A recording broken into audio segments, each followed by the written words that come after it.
Hi everyone.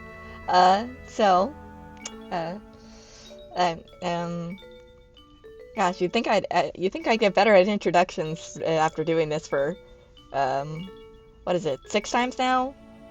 Or maybe less, I don't know. I, uh, maybe I should actually go and check how many times I've done this. I don't know. Uh, I actually think I can, because it's kind of just every VOD that I've saved plus one, because I haven't saved the birthday stream yet. But I will. I actually might make that one public. I've been hesitating to make the rest of my VODs public because it's like first ones were definitely scuff. I mean, like my first stream ever, I was literally like basically muted because my mic was so low for the first like 30 minutes. So it's like yeah, maybe we just keep those for personal, like, like personal memories, and maybe don't we don't remind people of that. Um, Yeah, oh, it would be six because currently have five VODs saved, and then the birthday stream makes six, and then this is the seventh one, I guess. But anyway, yeah. Hi everyone. So this, standard, kind of just gonna be for those of you who haven't been to one of my writing streams. Like this literally is kind of just gonna be like a just a kind of a yap and write kind of about a new well, not a new project. It's kind of it has existed kind of like co in in parallel to Monster Heart. It's like like they kind of came about around the same time. I mean, Monster Heart is definitely older than this story, but like they definitely did come out kind of in that similar kind of like middle school Belle era. So oh, cool. There's the outbreak reminder. Uh, looks like I actually managed to set that up correctly. So yeah.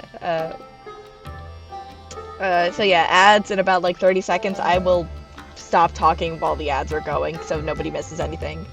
Granted, I'm not really talking about much. I'm literally just kind of rambling. But anyway, yeah.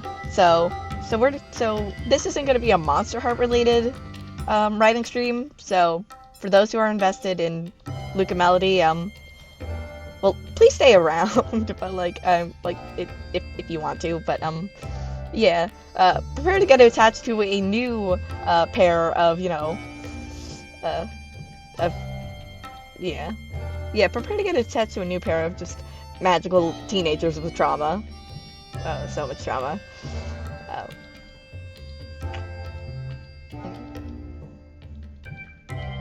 yeah, okay. So ads are currently going, and those take about 90 seconds. So yeah, I guess I kind of just wait for that to. I mean, or just wait for somebody to tell me that they're out of ads. You know, I will get better at this over time. I swear. I hope. You know. Yeah. I'm also like aware that this is probably gonna be more of a chill, like less chatty stream, just because like basically a lot of people a lot of people in my kind of circuit are doing big fun events right now, so you know, understandable that uh, the chill writing stream might not get as much attention, which I'm okay with. I'm okay with, you know, yeah,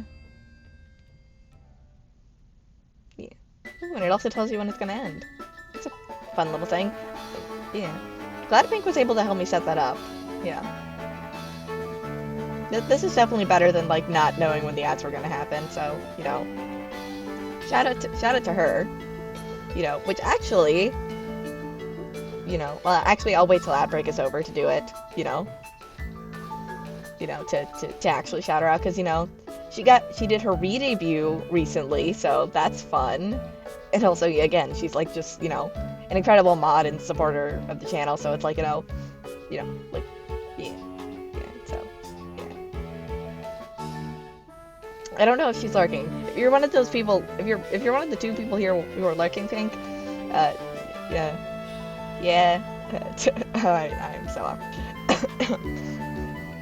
It's like, yeah, thank you for teaching me how to set up the ad reminders. Thank you again.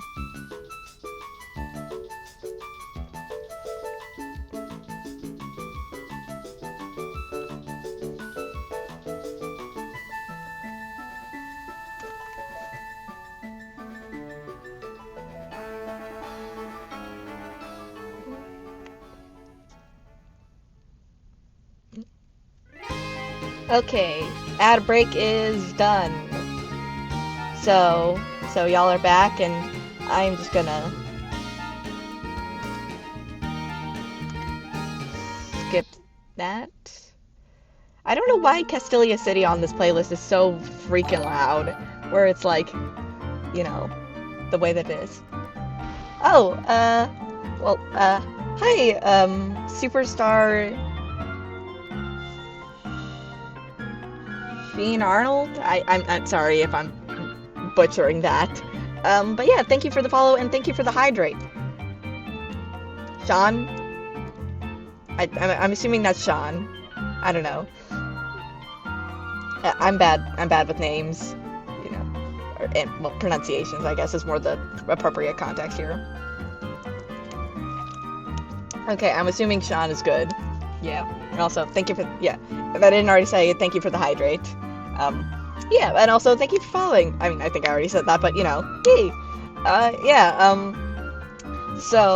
I mean, I also see that you're your first time chatter, so I'll just kind of give you the brief little rundown. Hi, my name is Belle. I am a lightning bug themed magical PNG tuber. I do some gaming, I do some writing. Currently I don't do a lot of arting because my drawing tablet is busted, but yeah. But hey, if you want an example of my art, I made my own model, so yeah. But yeah, so today we're gonna be working on one of my other projects, because which is Dragon King and Fire Maiden. It kind of just talking about the backstory there, and kind of the, well, I mean, mainly it's focused on like the main relationship of that story between the titular Dragon King and Fire Maiden, also known as Blaze and Ember. Because originally this is based on a post that I made on my Blue Sky, which was basically like kind of like poorly explaining different ships from my various projects and being like, hey, which one do you guys want to see first? And I got a request for actually 3 different stories. I completed the first one, which was for Faith and Cinder, and then the next 2 are for, you know, the 2 couples that are in the Dragon King and the Fire Maiden, being Blaze and Ember and Flame and Lily. So today I think we're only gonna focus on Blaze and Ember, just because this might be a little bit of a shorter stream, just because I have other things that I have to. Yeah, it's kind of, yeah, it's a fantasy romance. Yeah.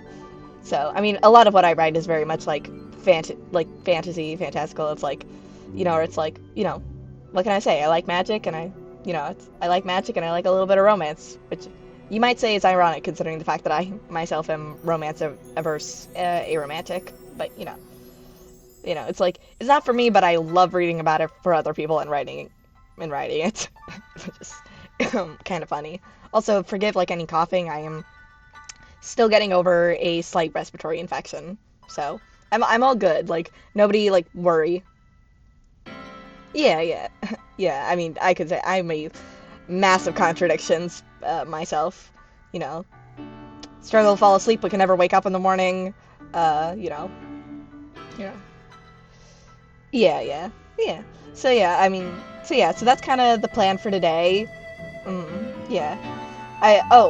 Just for anyone else, I also put in a new redeem, the random lore dump redeem, which will stick around for all other streams. Like, it's not just writing stream exclusive, but basically, you redeem that and give me a topic, and I will just go on a random lore dump about any of my projects. So, you want to hear more about like a specific thing, like regarding like Monster Heart, which for Sean. Oh, thank you for the 5 bits. Thank you. It's so nice of you.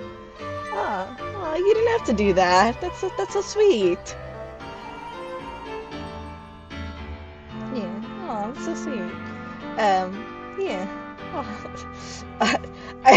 I only hit affiliate recently. Like, this is my second stream as an affiliate, so I'm like, I still get really flustered when like people like either gift subs or like send bits, because it's like, oh my gosh, like you don't have to do that. Or it's like the idea that you're like, spending money. It's like, it still gets me all flustered. But thank you. That's very nice of you. Yeah, and you're the number one on the thing. Yeah. Like I nearly cried during my birthday stream on last Monday, like because of people like gifting subs and stuff, because it's like, oh, it makes me emotional. But anyway, yeah. But anyway, yeah, I think that's enough rambling. So, well, enough rambling about the preamble, kind of explaining what we're going to do today. So let me switch my screen and, you know, and tell me if, like, when I start writing that if it's difficult for you to see, because I don't know, it's like, streaming is all about, like, the minor adjustments.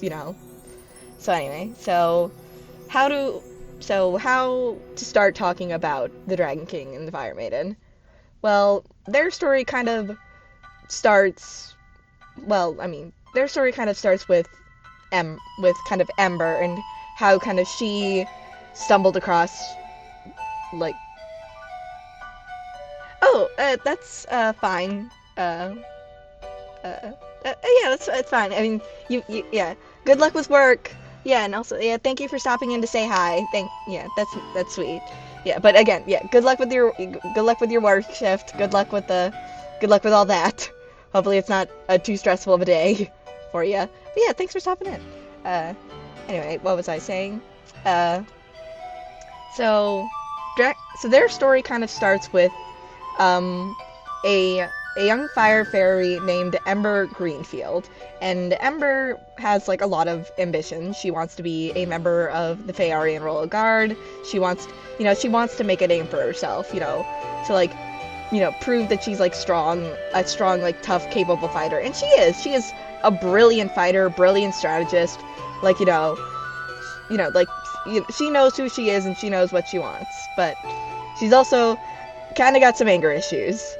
She tends to lash out a lot of people, even people who are, like, which a lot of that stems from her own, like, childhood of kind of, like, kind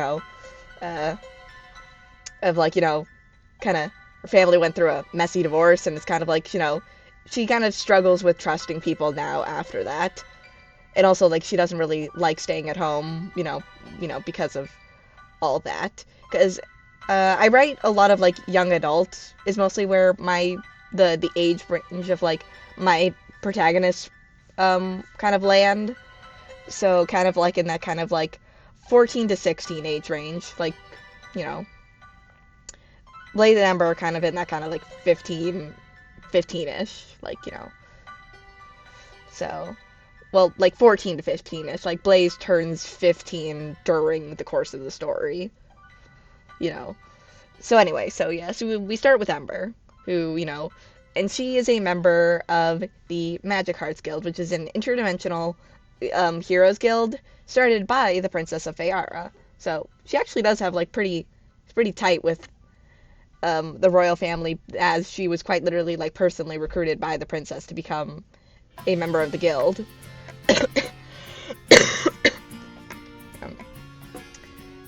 Yeah. Also, like, if at any point anything gets too confusing and you want me to re-explain something, or, like, have any questions, just shout them out in chat.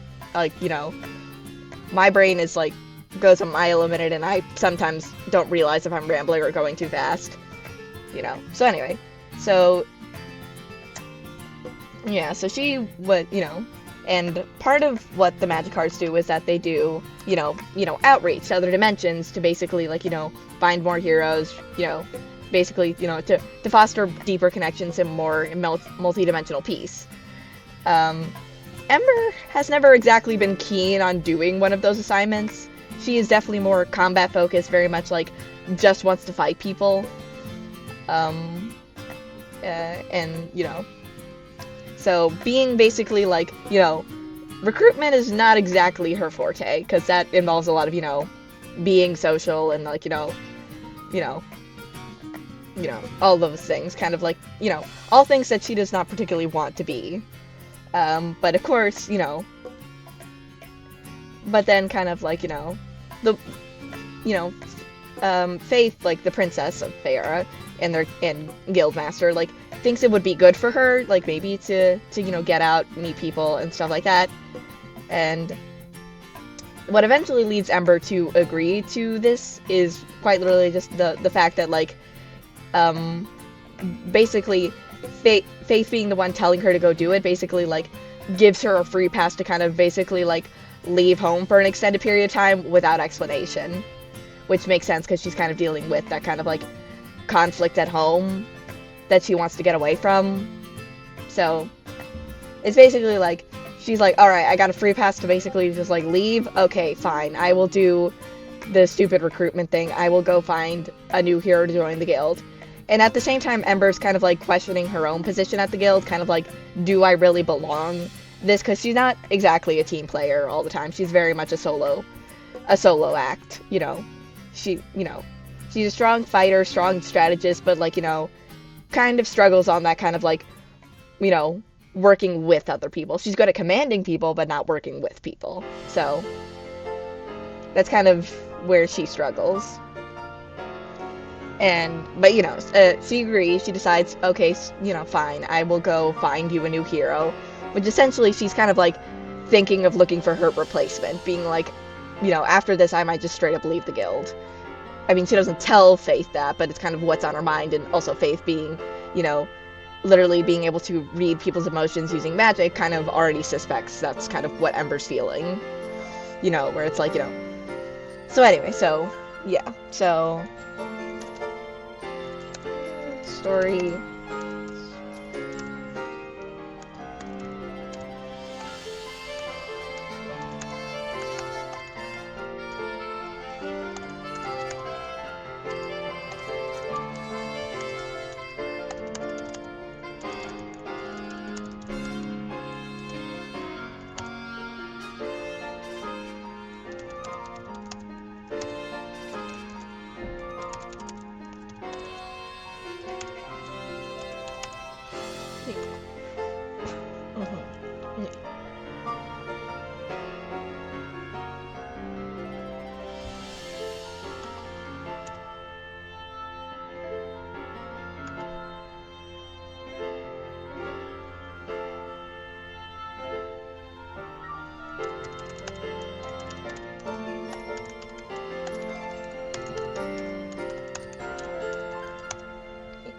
Also, like, throughout this, you're kind of gonna see that, I can always spell well. Sometimes I cannot spell for shit, so, you're gonna see a bit of that. So.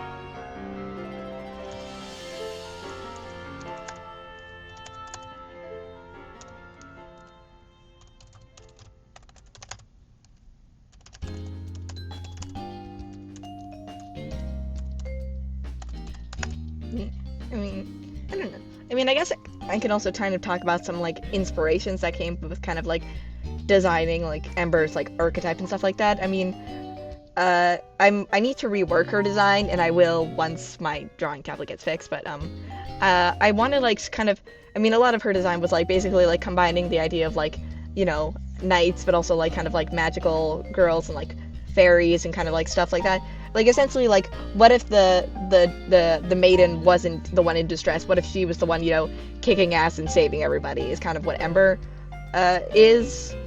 But also, like, there's also, like, some inspirations with, like, the goddess Athena, kind of, because, Ember's a brilliant strategist and warrior, So it's, like, a lot of, like, when I redesign her, I do want to take more inspirations from, like, depictions of Athena and kind of just, kind of like how the way that they like kind of people like combine like armor and cloth and kind of like skirts and stuff, because I do want her to have like a skirt, but her original skirt was a lot more like puffier and like, a lot more leaning into that kind of magical girl silhouette, but now I kind of want to lean more into that more kind of, it's, a lot more flowy and loose, it's like more loose fabric, kind of, instead of like literally being like a, a poofy magical girl skirt,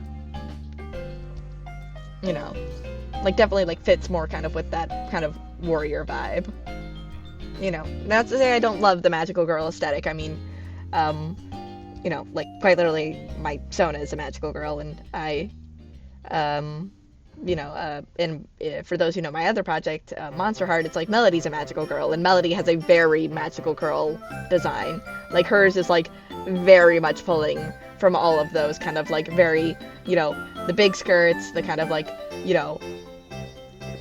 all of that stuff, but I don't really think that fits Ember. And actually, we'll probably get into that when we talk about that kind of like Ember's development, like as her relationship with Blaze progresses, because a lot of the reason why Ember likes Blaze is that he kind of like he understands that like that she doesn't really want that she doesn't really feel comfortable with that kind of like like that she has her own like feelings about like her like she has complicated feelings about like feeling like that her powered up form has to kind of look like everyone else's like the like face, which is also very magical girly, when like, but that's not really her, like she has her own relationship with like the ideas of like femininity. And oh, hi Pink, hi, yeah, we're just kind of doing like some talking about one of my other projects, the Dragon King in the Fire. Oh, you will be working for a mode. Oh, well, I mean, while you're here, shout out. Oh, come on, do awesome, Pink. Hey, everyone in chat, go follow Pink. She is wonderful mod, wonderful friend of the channel, and also had a rebrand recently, literally yesterday. So like, shoot, this is not the time for coughing. I'm trying to be nice to my mod. Shoot. But yeah, go follow her. Go follow her now. She is wonderful, amazing artist, wonderful, amazing friend. Yeah, you see my PFP? She did that. So yeah. Oh wait, you know what? I still have it in my. Oh shoot. Look at this. She also did that. So yeah, go follow Pink. Go follow her. Wonderful mod, wonderful friend of the stream. Go follow her. Anyway, yeah. Oh, she said she was arguing. I don't even know if she was like, if she even noticed that I just did that. Hey, if she watches. Hey, but I will always take an excuse to shout out the wonderful, amazing people in my community. Like, So anyway, but yeah. So it's kind of. Yeah, so yeah, Ember, brilliant fighter and strategist, not a great people person. Which, so it's like, I guess I can talk about it while I write, but, like, kind of contrast with Blaze, who is, he's also a very, like, skilled, like, dragon tamer and, well, not much of a physical fighter. Like, he is definitely better more on the taming side, like, which being a good tamer means you don't have to fight. So Blaze's fighting style, like Blaze's fighting abilities are a bit lacking compared to Ember's, but he's got great social skills and great people skills, and also great dragon handling skills, which are like people skills, except the people you're working with are like giant massive creatures that could probably kill you. Well, can kill you, but but usually don't. Where it's like, so so they have like very, they essentially have each other's like the opposites of each other's strengths and weaknesses. She's a good fighter, but not a great people person. He's a great people person, not a great fighter. Great tamer though. Great dragon tamer though. Um, which so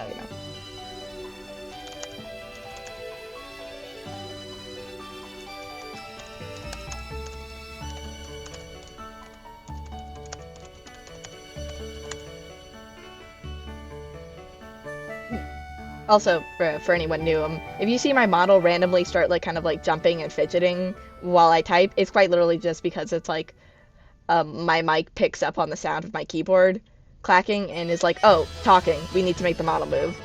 I have seen that happen for other people, so I think it quite literally is just kind of like an unavoidable thing that just kind of happens sometimes. So, I don't know. So hopefully it doesn't bother people that much, because I cannot fix it. But yeah.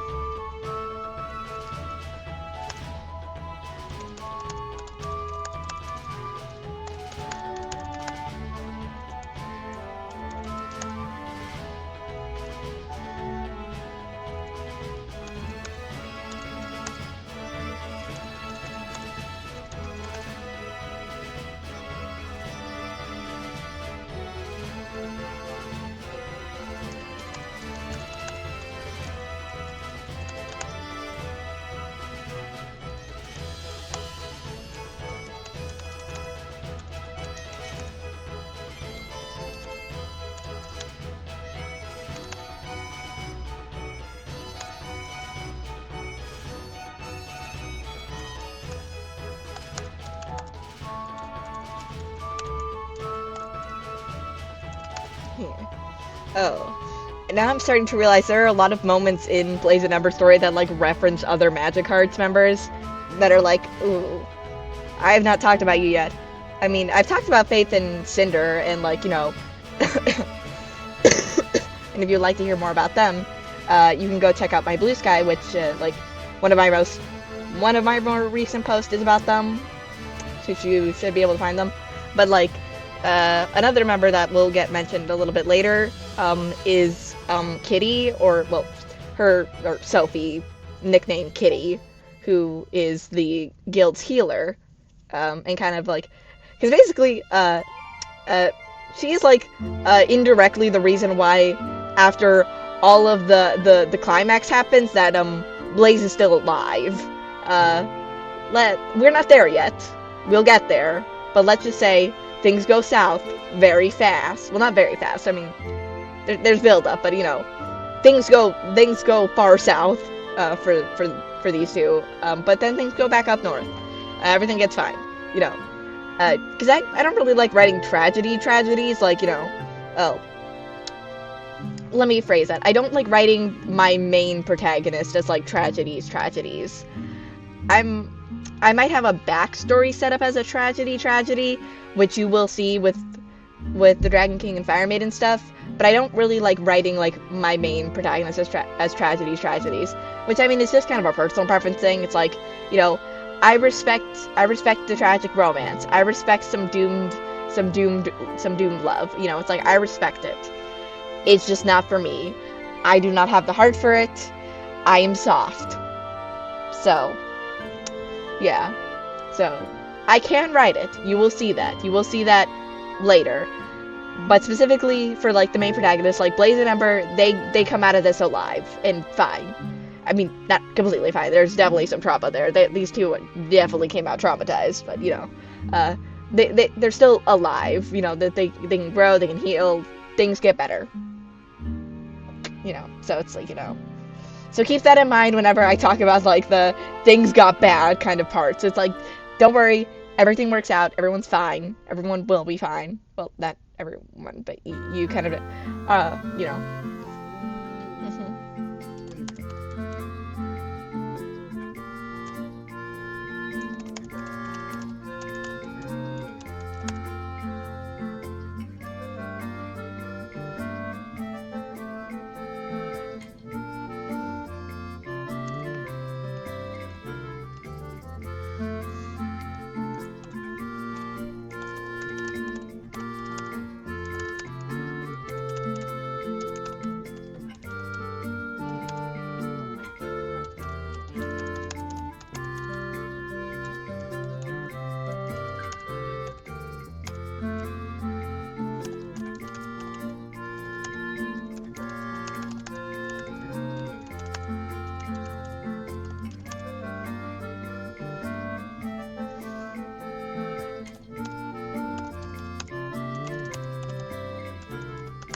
Thank you for the hydrate, Pink.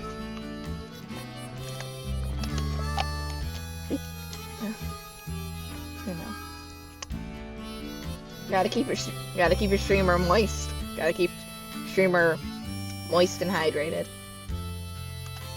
You know.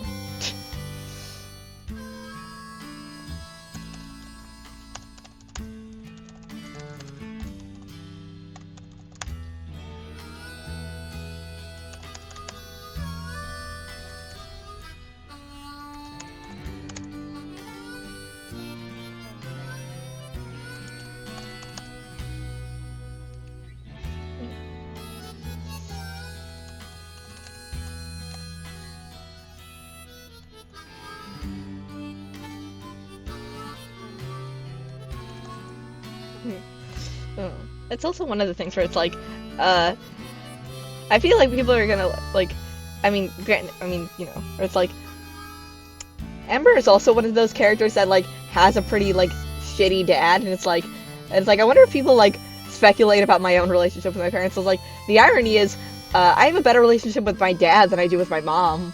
I mean, granted, I still talk to both of them, but it's still like, you know, the irony is like, despite all the terrible dads I write, I actually have a pretty good relationship with mine. So, yeah, the irony there. I don't know why it's always, you know, yeah. I don't know.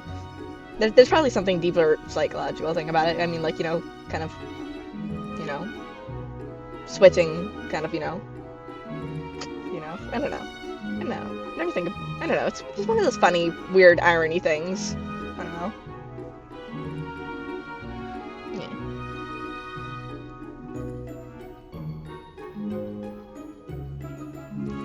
Yeah. Honestly, there's a part of me that wants to say that there is a study about that. Like, there is a non-zero chance that there is an academic, like, you know, peer-reviewed study about whether or not daddy issues are more, what are more common, daddy issues or mommy issues. Like, there is a non-zero chance that is an actual, like, academic paper. And I can't tell if I'm, like, you know, and I don't know how to feel about that, but like, quite literally, there's a non-zero chance that actually does exist. Because, I mean,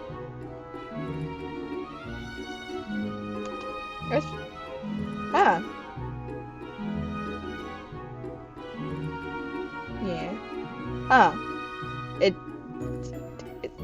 how did, wait, Pink, do you see that, oh wait, did you actually make that announcement, or did that auto submit? Because I don't know if like yeah, I can't tell if. Oh, you did it. Okay, I was like worried. I was just like, shoot, is the reminder like, you know, take. I was thinking the reminder like took over your thing because you were the only mod present. I was like, ah, shoot, is the announcement talking for her? And I was just like about to apologize. But then I realized the emotion, and I was like, ah, no, Pink probably wrote that. And it was like, yeah.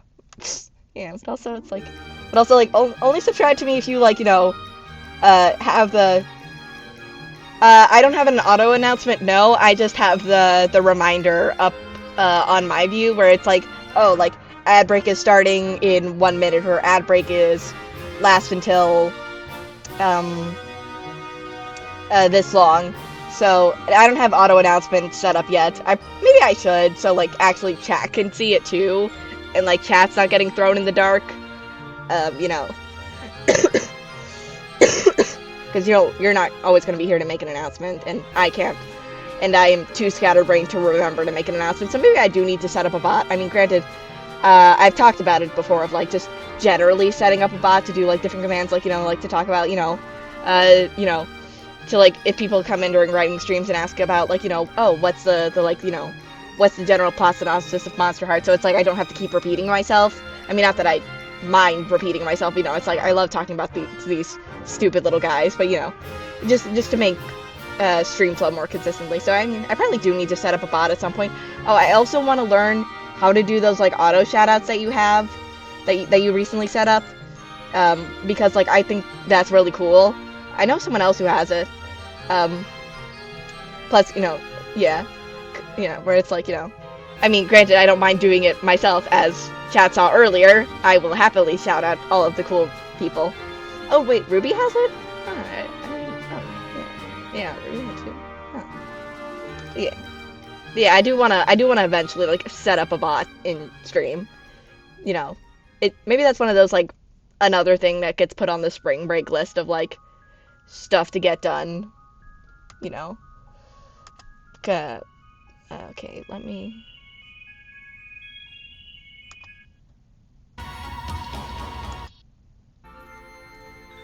Yeah. I don't know. Maybe we just get through... I mean, well, granted, it'd also be, like, whatever time works for you. It's like, I mean, I don't know what the rest of your semester looks like, because I know you got through that one class that was, like, the hell class of just, like, the one that was, like, basically, like, a summer class, but in the middle of spring. So, I don't know. So whatever, like, works for you based on, like, how the rest of your semester's going. Yeah. Which also, it's like, I know you were feeling nervous about it, but, like, you should feel good. I guarantee you probably did better than you think on that exam. Like, yeah.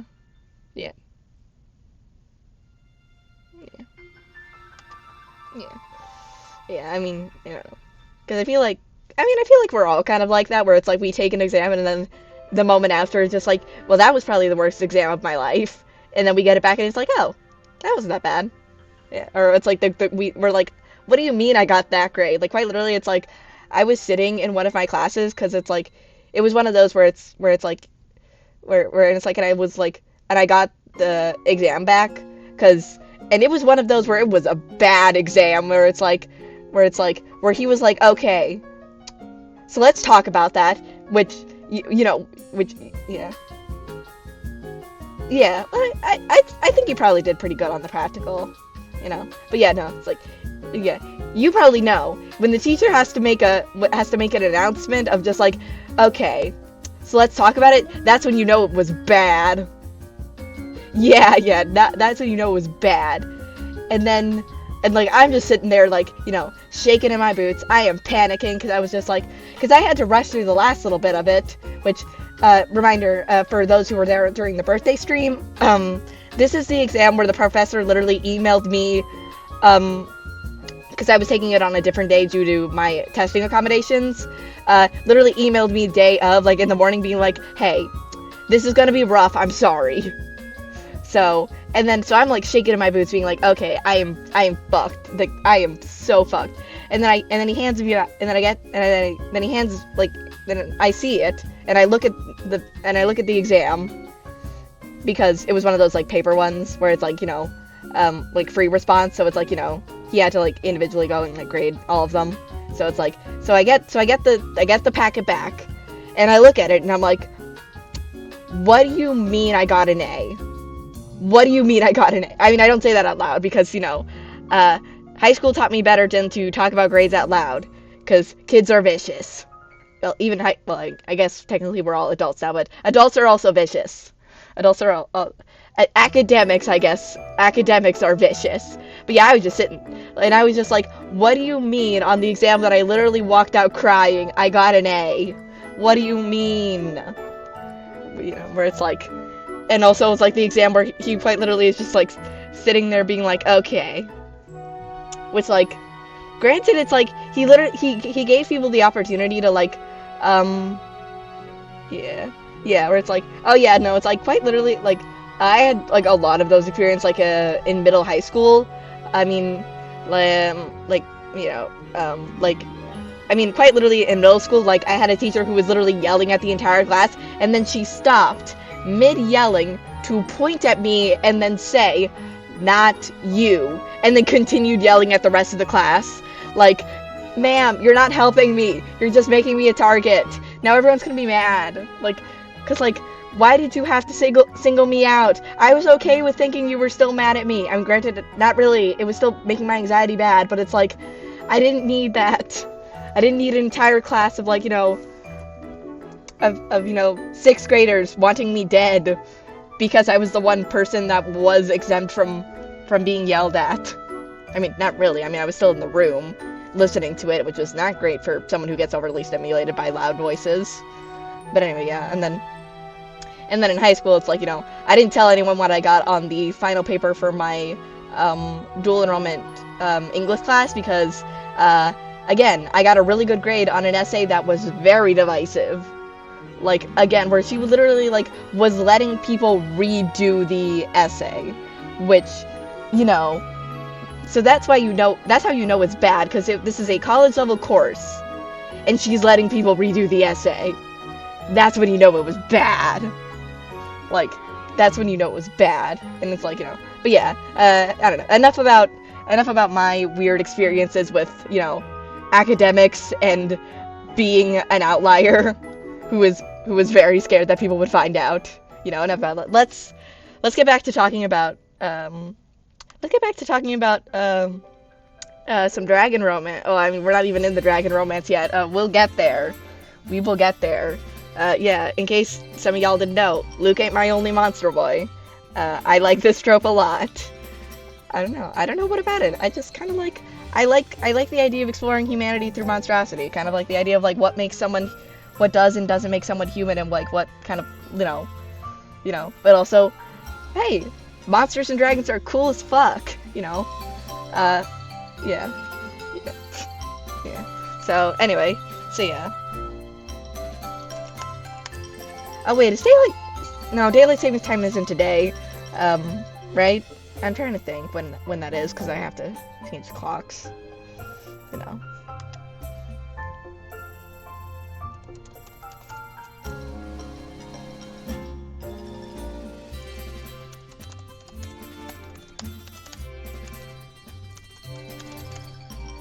Okay, not until March. Okay, I don't have to deal with that now.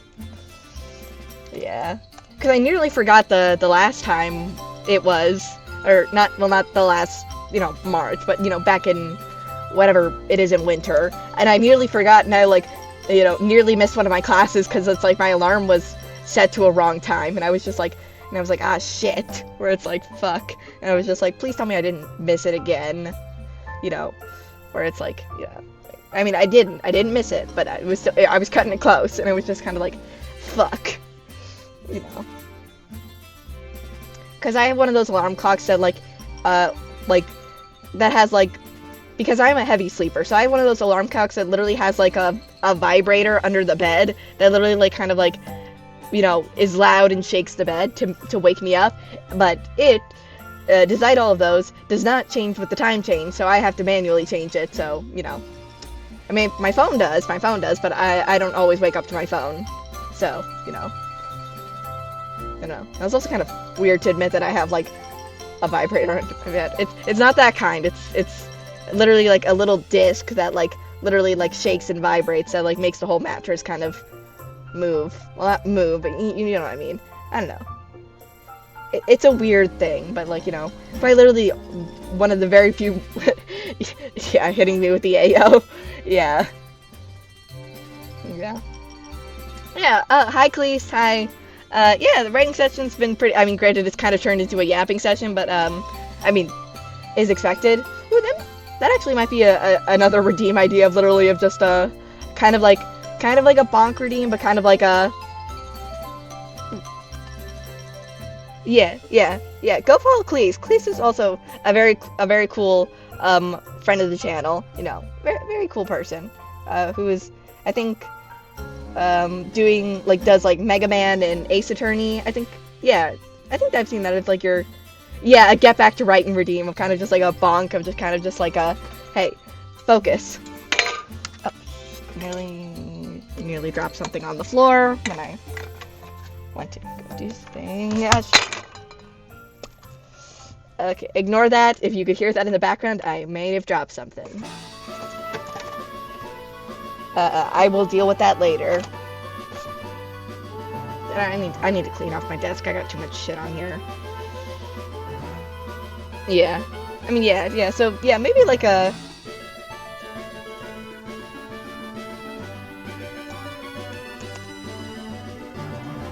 Yeah, like just like a... Ooh, oh, that would be really cute. Oh, I feel like you can find actually like a cute gif of Skitty doing a little cat stretch. Like, that would be adorable. And maybe I should also put a stretch just because, I mean, granted, I have one of those like back pillows on my chair that like kind of like forces me to kind of sit up, but I also sometimes I start to forget.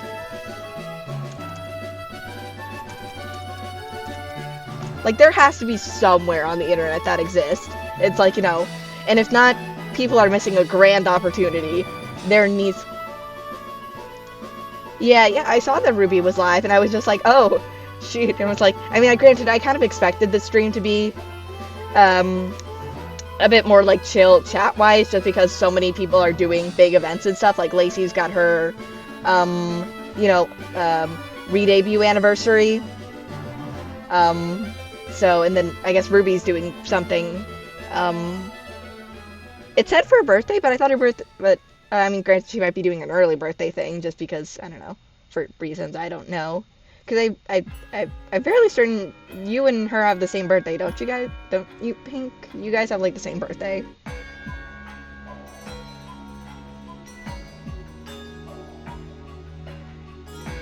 Oh, multiple birthday streams. Yeah. Oh. Good luck to her with that. I do not have the stamina for that, or the time. I cannot do that. Yeah. Yeah, I know. Yeah. I don't know. I don't think I've ever met somebody who had my birthday. I mean, yeah. Yeah. Yeah. I mean, because I think most people, it's like either, try to act, like, I mean, granted, I wasn't actually supposed to be born in February. I think I've told this before.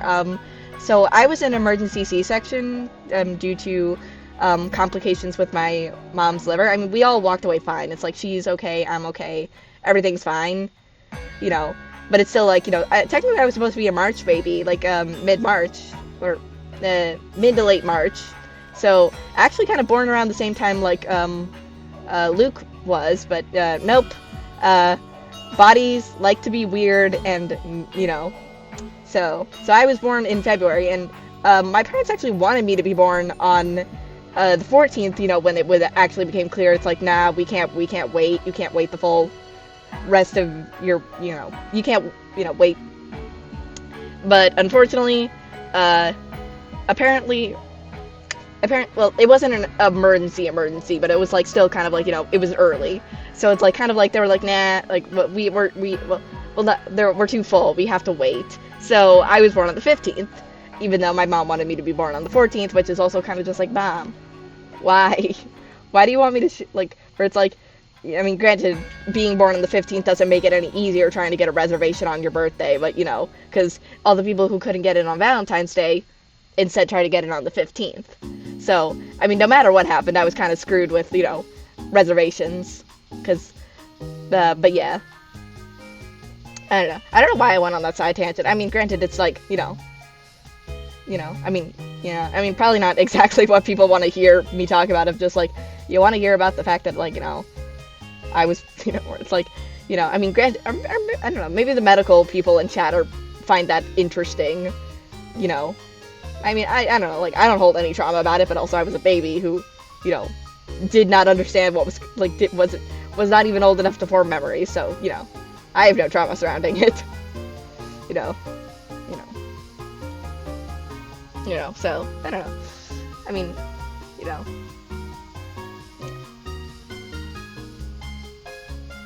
I mean, I think it's interesting that it's like, it happened to me, but not for my sister. Like, my sister, went to full term, like, completely fine, no other complications. It was just with me that something happened, which is, I don't know. I mean, genetics be weird like that, like,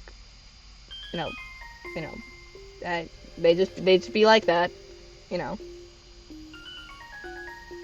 I mean, granted, my sister is also, like, only, like, is also very short. She's only, like, like, 4'11", and is, like, I mean, granted, she's still in high school, but it's, like, she's a short girl. She's a short queen, She's also got that Chihuahua energy where she's, like, she will try to punch, like, if you make fun of her for anything, especially her height, she will drop kick you. She will, it does not matter how much bigger you are than her, she will drop kick you to the floor and punch you in the face. Like, so, I mean, granted, I'm not very tall either. I'm only like 5'3", 5'4". I don't know. My driver's license says 5'4", but every time I go to the doctor, they say 5'3". So either my doctor is rounding me down, or the DMV is rounding me up. Who knows?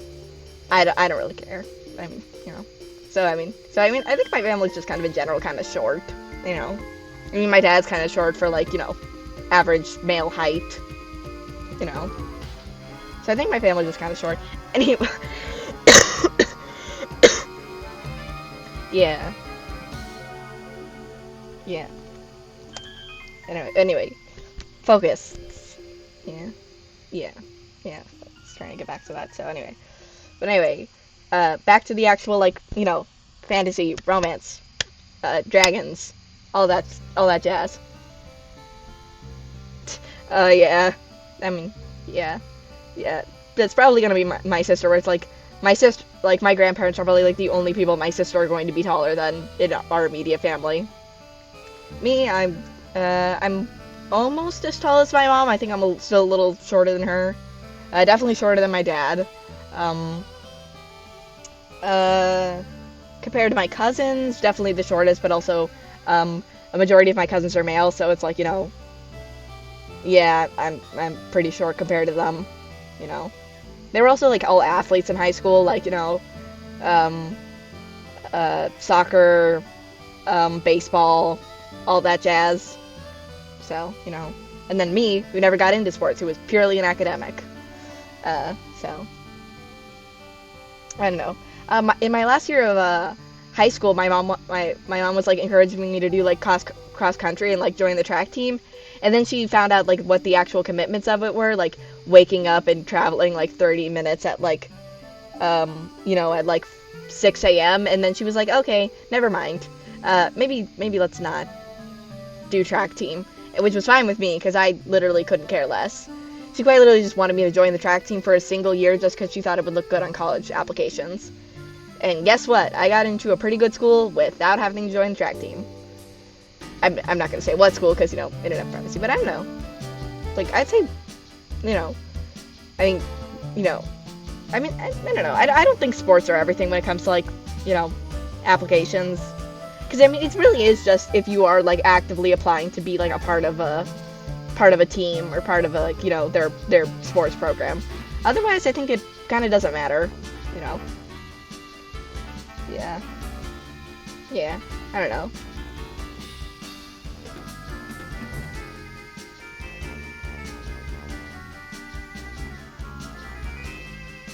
But yeah, no, she could not. I mean, yeah, no. Waking up at like 5 a.m. to go to a track meet at 6 a.m. was like not in the cards for us. Like, nah. No, that was not happening. No.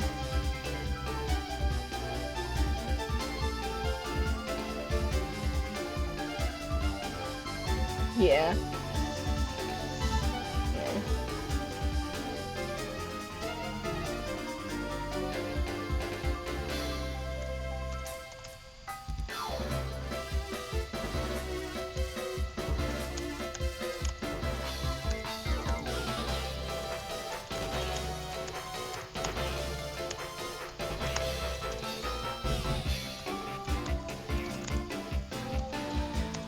Yeah. Yeah. Yeah. Yeah, and it's like, for those who know Monster Heart, it's like, Faith is kind of the equivalent of, like, the Juliet in Blaze and Ember's relationship. Like, she is the side character who is, like, very aware that the feelings are mutual, but are just kind of waiting for her idiot friends to realize the fact that they're in love. Because, or, like, to actually, like, just, get over themselves and actually just, like, say it. Because Faith, like, when Ember and Blaze make, like, contact and, like, Ember starts, staying with Blaze, kind of teaching him kind of how to fight, how to kind of be a hero. It's like, like, when she, like, talks to Faith, because she has to, like, report back to the guild, and also it's, like, it's kind of been, like, Ember kind of pulls a con on like both her mom and stepdad and Faith by basically saying that, telling Faith that her parents approved for her to stay longer in Blaze's dimension, and then telling her parents that the princess wants her to stay longer in, you know, in Blaze's dimension, and of course, who's gonna argue with the princess? So essentially, Ember basically pulls a con on all of these people to basically get her to stay on her recruitment mission longer because she just literally just does not want to go home. Not because of her feelings for Blaze, but literally just because she has complicated feelings about her her new situation. Where it's like trust issues and stuff, where it's like a new person in her life, because for like a majority of her life it was just her and her mom, and now this new person's in their life, and it's kind of like she's got complicated feelings about it. And what do we do? What do we do when you have complicated feelings? We run. Well, she does. I would not recommend running from your feelings. This is from a future certified counselor. I'm not there yet. I will be. I will be soon. Mark my words. I'm gonna get there. It's gonna take a couple years because higher education is a bitch, but I will get there. But yeah, don't actually run from your problems. It doesn't help. It's, avoidance is not actually a really healthy coping strategy. But anyway, done with that PSA, but yeah. So essentially Ember just kind of, yeah, feelings are, yeah. Hey, I say that as someone who also likes running from her feelings. I do it myself. It's like, it is something I have actually had to work on. Quite literally, I didn't open the grade book for one of my exams for literally almost 2 weeks because I was so scared of seeing what my grade was. Like, quite literally, I didn't open that grade book for almost 2 weeks, and because I was so scared, because I just could not. I did not want to deal with the feelings of just like, So I just kept that shit closed. Like, I did not open that tab. I was just like, nope, not gonna do it. Which, I mean, turns out it ended up fine. It was a decent grade, but it was still kind of just like, trust me, I run from my feelings plenty. I'm writing from personal experience here with this.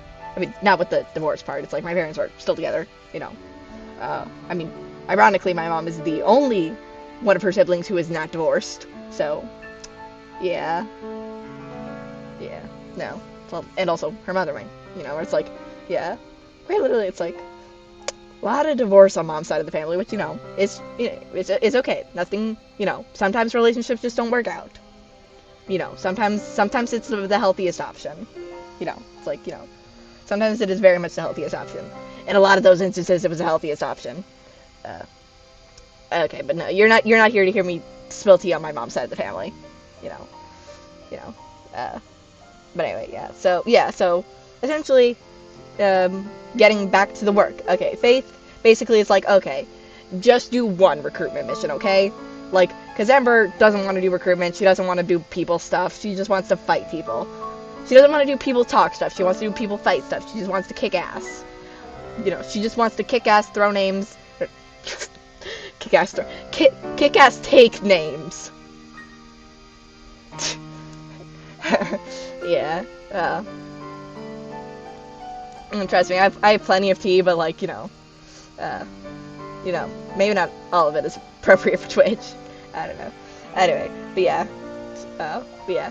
Yeah, so anyways, yeah, so, yeah. But, like, I mean, not that there's a requirement that, guild members have to do a recruitment mission, it's just kind of like, Faith thinks it would be good for Ember, like, emotional development-wise, and it's like, I mean, Faith is literally, like, like, literally can read people's emotions, is very, literally, like, can feel, like, emotion, like, literally she has, like, full, like, control and mastery over of the physical manifestations of emotions. It's like, girl knows what she's talking about when it comes to emotional development. Like, you do not doubt Faith when she, like, says that, when she has something to say about emotions. She is on it,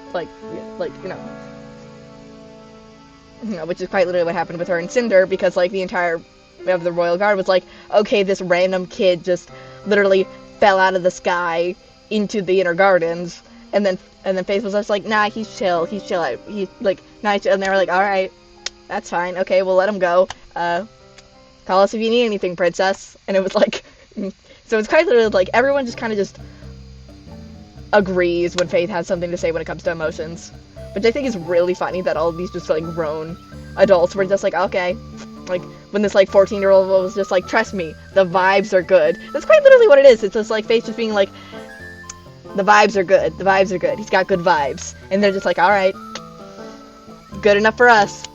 You're good, okay, you're good enough for us, free field to walk around, kid.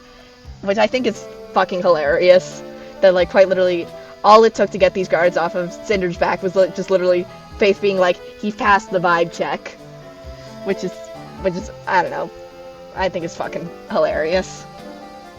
But anyway, so, yeah, so Faith is just like, just go on one, and I will never bother you about this again. Just go on one recruitment mission, we don't ever have to talk about it again, you know.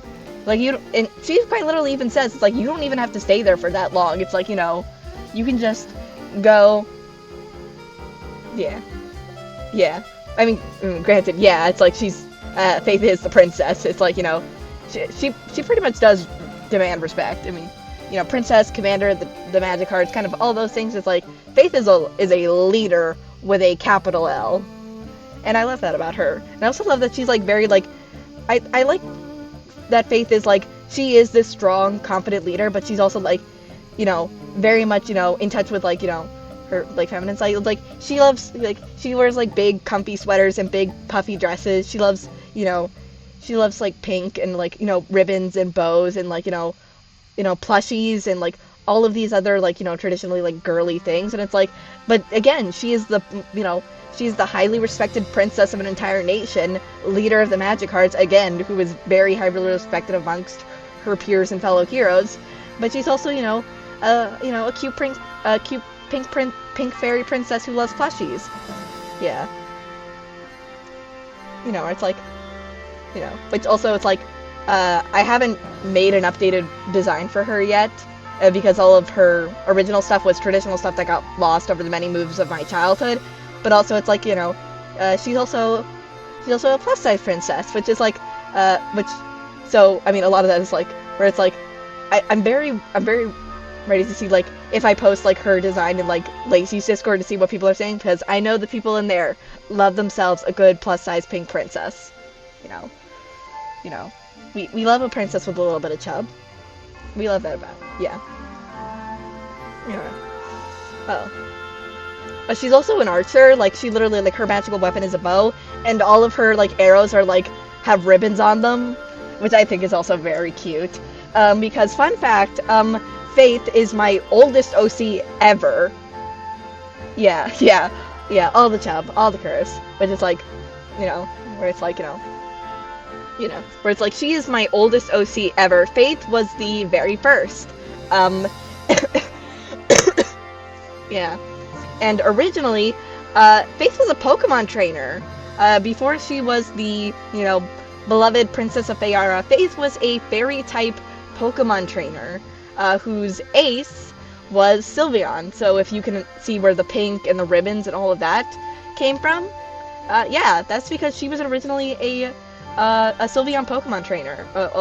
Like a fairy-type Pokemon trainer who, you know, was like, you know, it was back when Fayara was literally a fan region. And fun fact, Melody was also originally a Pokemon trainer. So Melody, Cinder, Violet, which I've mentioned her in the Christmas themed Magic Card story, which, oh shoot, I need to post that. I finished the Valentine's Day story. I finished that. Well, I do have to wait a little bit, possibly, because I also submitted it for the creative writing club at my college's February newsletter, which is all like romance themed. So I did submit that for publication. So I do have to double check with the people running that publication to ask if, like, hey, can I also post this independently on my own socials? So, I mean, granted, that's if they pick it, because I think they're still in the debating process of kind of just picking their entries. I mean, hopefully it does, because that would actually mean that, hey, that would be the first instance of Magic Hearts, or Magic Heart slash Monster Heart work getting officially published. I mean, granted, it's still just, in just a college newsletter, but, hey, it is still publication. I mean, granted, I'm not getting, like, royalties or anything for this. This was all, like, of my own free will, like, free submission. They don't owe me anything, but it's still kind of just, hey, publication is publication. I will take it. So I do have to wait to see, like, one, if they pick mine, and two, if they give me permission to share on my other socials. I mean, granted, I think they would, because again, it's like, it's not for profit. It's, it was like, like, it's like, no money is being made, or no, nothing's being transferred. So I think most likely they will say yes, and once they do get the confirmation, that will be posted. I mean, granted, I know it's very far away from Valentine's Day, but again, I had a lot going on that week, or that weekend. Well, and also the week leading up to it, like, so much shit.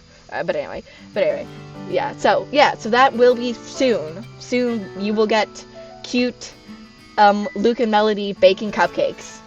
But yeah, if you want a sneak peek on what the theme of it is literally baking and cute, them just being cute, Anyway, yeah.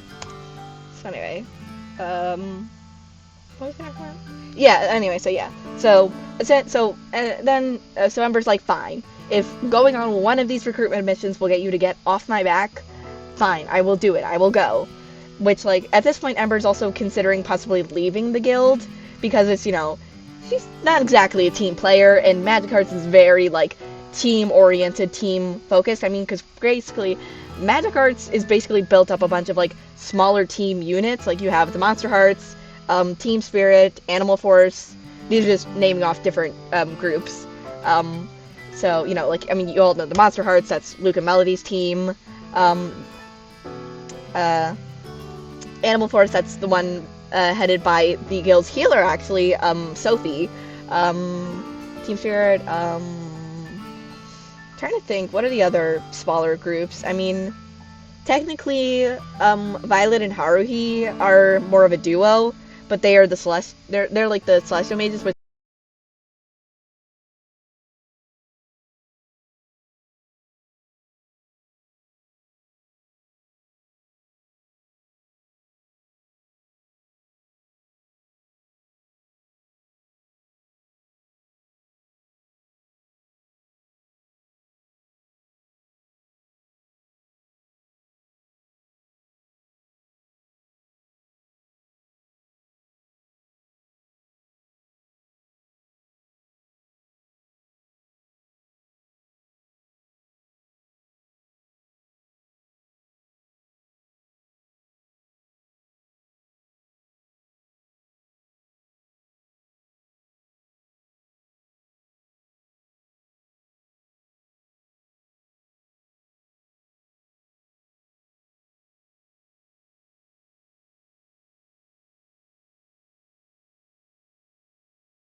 Oh, Fox and Wolf, that's another duo. I mean, they kind of have a team with Rose Spider and Lady Venomous. So they're kind of a team, though I mean most of the time Fox and Wolf kind of function as a duo. Like, cause I mean occasionally you'll get Rose and Maria to join in, but then again also like Rose and Maria sometimes act as their own like little duo, which is literally just the couples. You know, it's just literally just you know. I mean, cause sometimes Rose and Maria just kind of want to do their own thing, kind of just want to kind of want to just like hang out and be heroes without Rose's sister kind of just watching them. Because sometimes you just want to hang out with your girlfriend without your sister, like, and her situationship watching you, be cute and gay,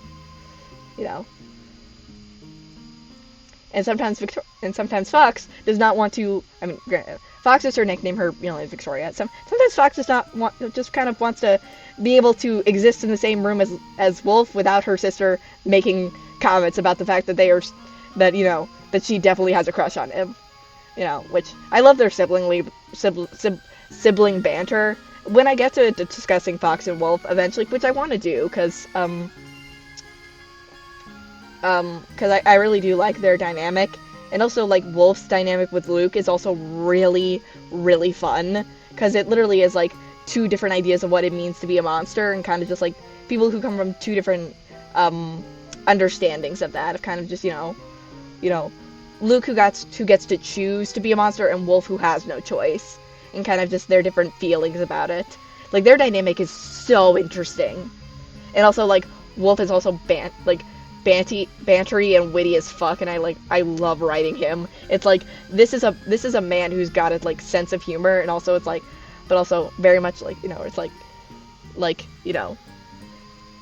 I hate saying this, but like Fox and Wolf are like, they are the ones that the book talk people would love. They are the ones that the book talk people would love. And granted, I think the book talk people would also probably like Dragon King Fire Maiden and stuff, because they love their dragon riders. Which also like, yeah, where it's like, boy do they love dragon riders. Uh-oh. Yeah. But yeah, no, it's like, the witty banter, the enemies to lovers, it's like, the fact that the love interest is a werewolf, it's like, that just screams like, oh, okay, no, like, the book talk girlies would be all over this, in probably ways that I would not expect, but hey, because like, quite literally, it's like, that's just the formula for all that. Oh, okay, yeah.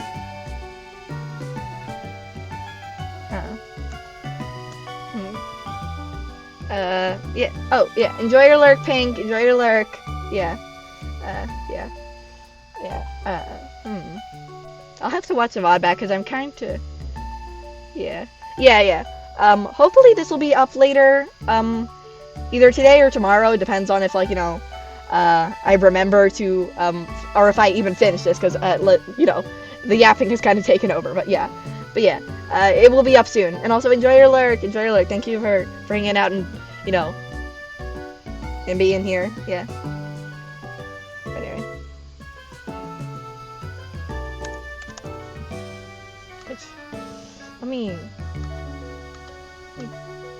You know what? No, let's leave that single space for now. Yeah, that's probably easier for, reading, than, like, having it all be spread out. Because now people can actually, like, read what we've already written, instead of, like, being only bits and pieces of it. But anyway, yeah. I need to take another drink. Anyway, yeah. So, so you're like, fine, okay, I will go on this recruitment mission, I will find another hero, and then we never talk about it again. And granted, I haven't really talked about the way that the Magic Hearts like are able to find new recruits. It basically has to do with like what's called like the gate in their guild hall, which basically is like a piece of like ancient like magic, basically magic tech, where it's basically able to detect the presence of magic in other realms.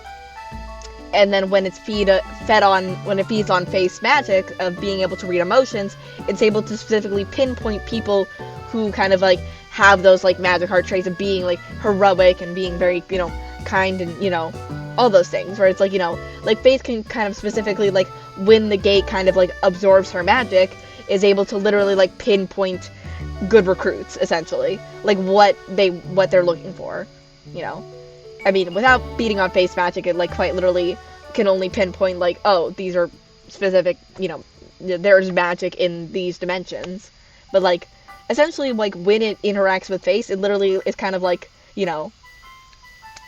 basically like, pinpoints a very specific location, which a lot is kind of like, I like to think that it's kind of like also kind of like has to play in kind of with like the internal forces of magic, and kind of just kind of like, I mean, granted, like, magic does not exist as, in their world, does not exist as a force kind of like with like a morality. It's kind of like magic is more based on your will, and it will bend to your will occasionally. Like if you hope and you wish and you desire hard enough, magic will bend to that and will, do as you wish.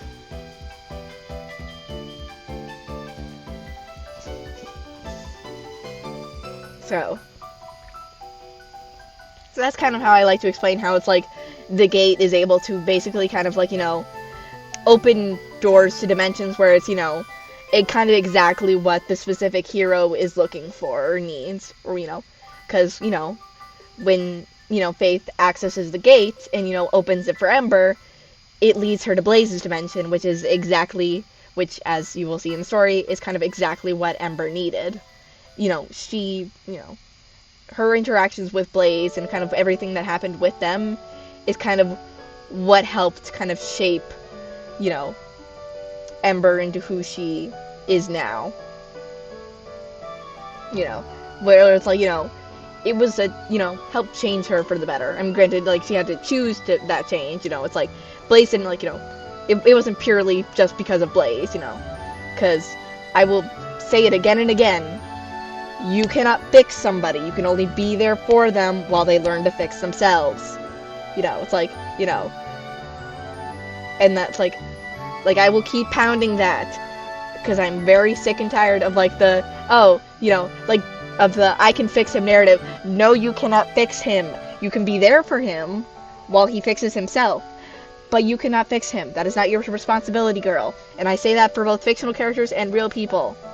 If you're in a relationship, and you have to tell people, it's like, oh, I can fix him. No. It is not your responsibility, emotionally, physically, or mentally, to fix somebody else. You can be there for them, you can support them while they, choose to fix themselves and choose to grow, but it is not your responsibility to fix them for them, They have to make that choice themselves, Sorry. PS out of the way, just, friendly reminder from your local psychology student, be kind to yourself. Do not put yourself in a bad situation trying, do not put yourself in a bad situation because you're trying to fix somebody. It's like, that purely relies on them. You cannot change who somebody is inside. You can only be there to support them while they choose to change, Anyway, I don't know. I just have thoughts about that kind of like, I can fix him narrative. It's like, girl, no, that's not the point. That's, no, because it's like, I don't know. Some of them are good. Some of the stories are written good, and then others are just really, really toxic, really, really bad. And it's like, oh, this is just a really bad relationship. No. Anyway, so she.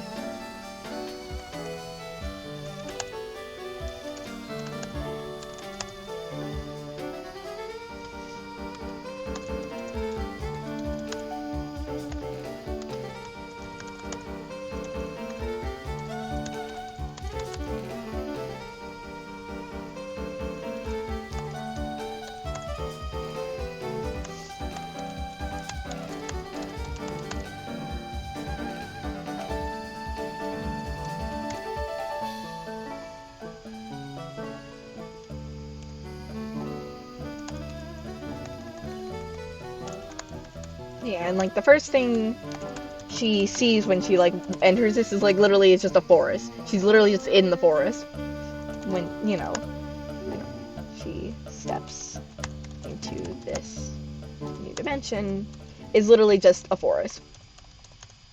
Is that she is a forest, which kind of pisses her off because supposedly the gate is supposed to kind of lead you kind of right to the person you're kind of finding. I mean, not like directly right in front of them, but like a pretty close by,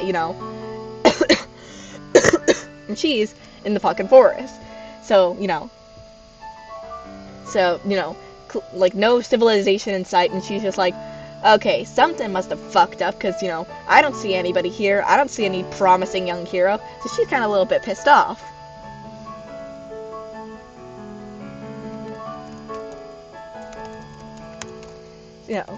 So she ends up like setting a log on fire, but of course, she's very skilled at using her fire magic, and people who use fire magic, and I think I mentioned it with Whist's fire magic, Luke's, fire spirit form, they are able to control whether or not that fire burns. Like, they can, whether it's just a physical object or it literally burns, like literally functions as fire. Like they can literally stop fire from burning.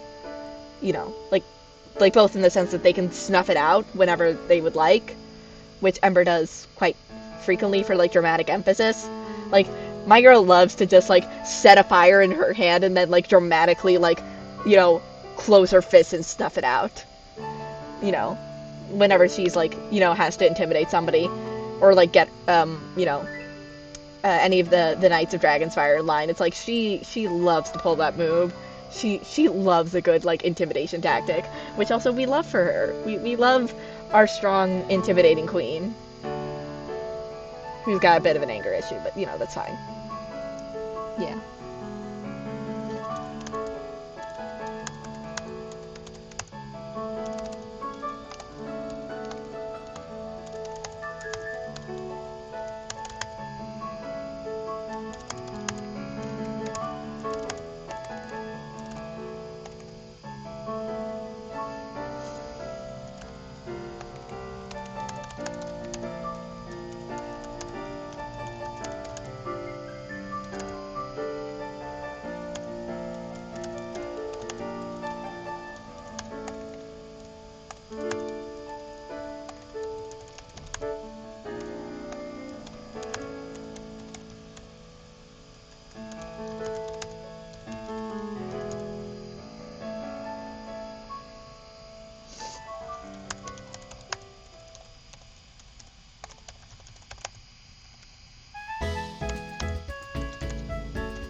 A log. Again, sometimes I can't spell. On fire.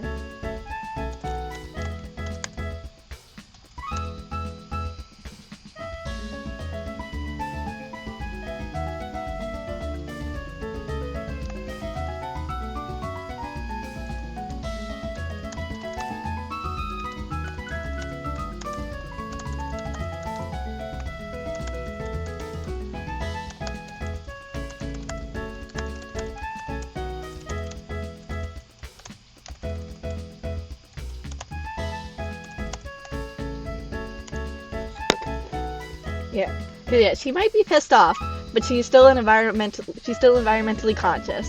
She's not about to start like a forest fire. It's like that's the thing about fire magic users specifically. It's like they are like they have to be so kind of aware of themselves when they are using their powers, like aware of their environment, aware of kind of what's going on around them. Like you see that with Wisp, and you will see that with Ember. Kind of like despite being someone who has anger issues and gets easily frustrated, she is still very much, like, consciously aware of what is going on around her, She never, like, lets she lets her anger get the best of her, but not her fire.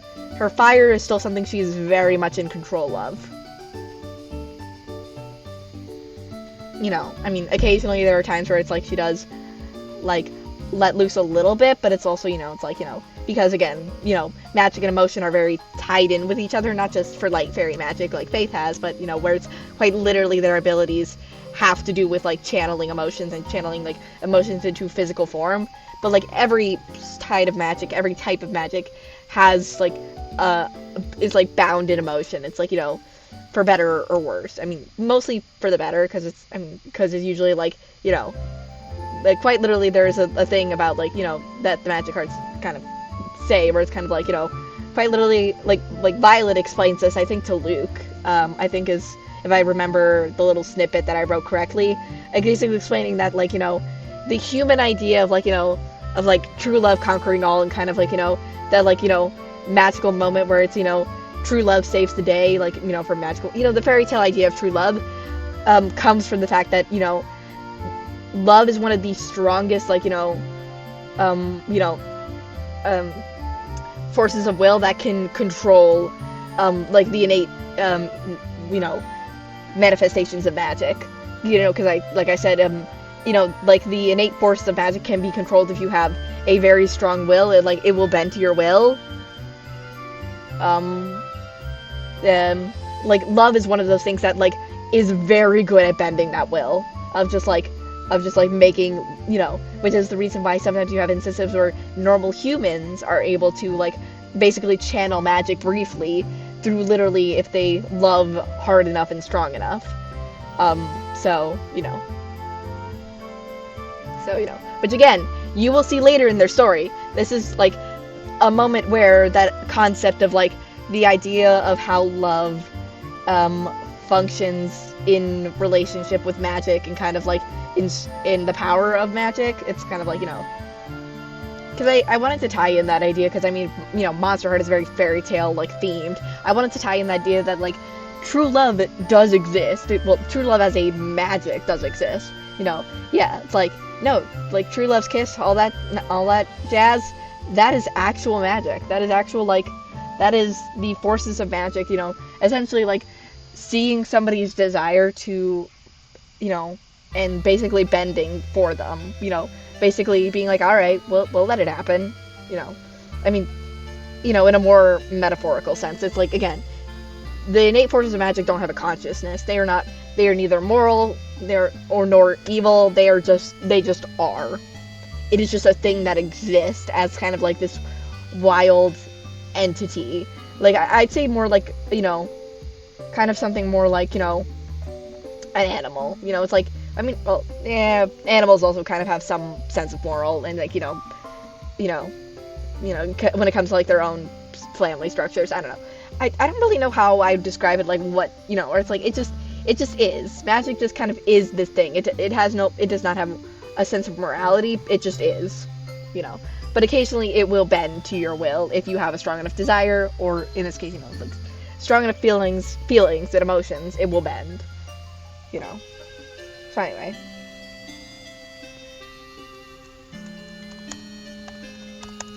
So she ends up kicking the log down the hill, in her frustration, and then stuffing out the fire, because again, like I said, girl really likes doing that for dramatic emphasis.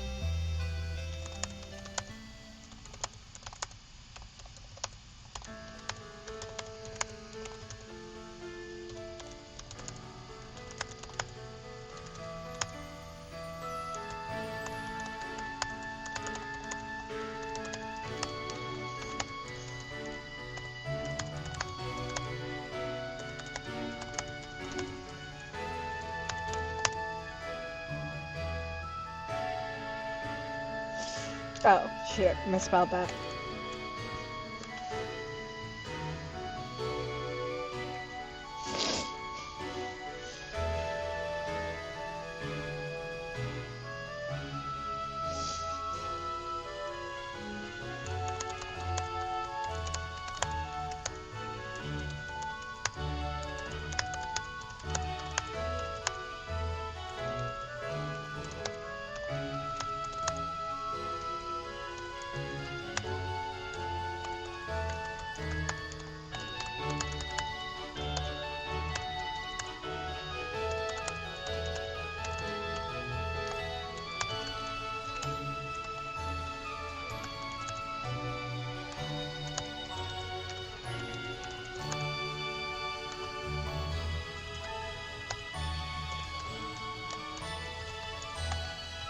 Yeah.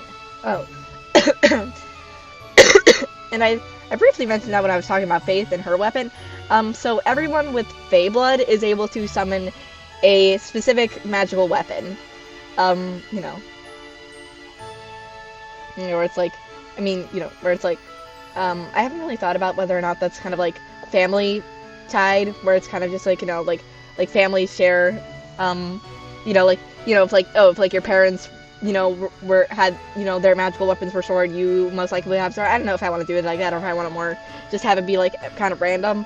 So like Face is a bow, Cinders is a sword, and Embers is also a sword. Well, like kind of like a sword and shield.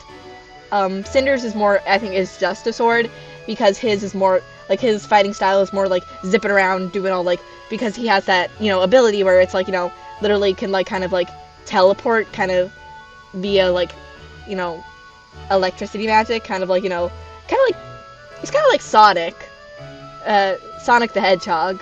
I mean, I know Sonic can't teleport. Okay, so maybe that's more like Shadow the Hedgehog. He's like the Hedgehogs. He's like the Hedgehogs of Sonic the Hedgehog fame. He's like them. But anyway, yeah. But yellow. But anyway, so Ember's weapon is a sword and shield, which she can light her sword on fire, which I think is also very cool. That's Ember, like, Ember is, like, the way I would say it's like kind of like Ember is more like a fighter in D&D, and Cinder is more like a rogue in D&D. Except a rogue who uses a full sword instead of like daggers. So, But they're like both, they're both knights, but they, like, where it's like, I don't know. They both have swords, but they use them differently, essentially. And also Ember is the only one with a shield. Cinder doesn't have a shield. And granted, Ember doesn't use her shield very often, because she's also, again, very on the offense. Like, she is more attack first, defense, she is the, a good offense is a good defense kind of girl. So, yeah.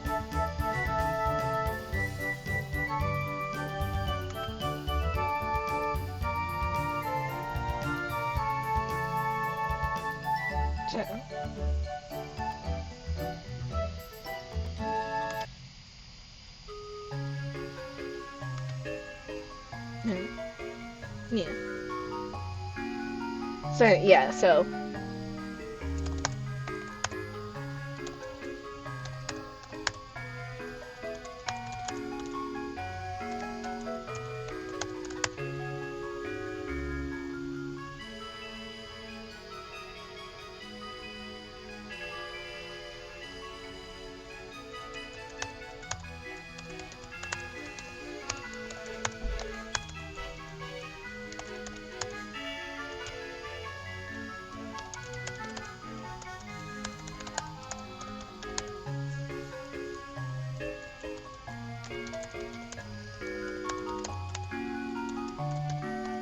And there we go. They finally met. We finally got there to the moment they meet. Yeah, so yeah. Yeah. Their meet cute was quite literally like, Ember being pissed off and like quite literally like, setting things on fire and like kicking a log. And then like literally holding him at sword point being like, who the fuck are you? Which I mean like, And then Blaze's perspective of that is sort of like seeing an on-fire log roll down a hill and suddenly put itself out, like full engulfed in flames, and then suddenly just like fully, put itself out, and it also the log is completely unscathed, and then of course he goes up the hill, sees this girl, and then she immediately like literally summons a sword, and then holds him at sword point of just kind of being like, who are you? And he's got to admit, he thinks she's kind of cute. Which is, like, not what he should be prioritizing right now, but, unfortunately, yeah, no, he thinks she's kind of cute. Yeah, that's something. Yeah. Yeah. Which, I mean... Oh, wait, yeah. There's another F there.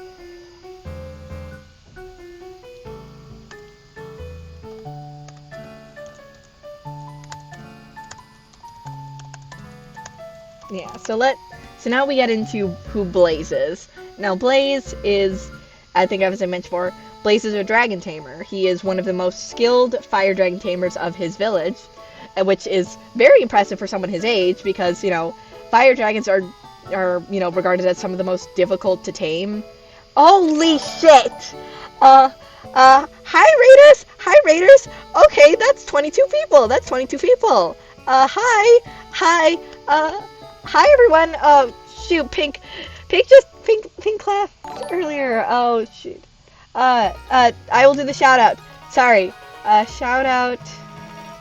Okay, that's four words! That's 40, okay! 5! Okay, okay.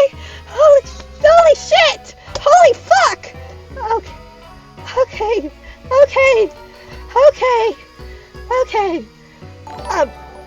Hi everyone! Hi. Let me get everyone a shout out. Okay, it's also, let's start with Ruby. Okay, okay.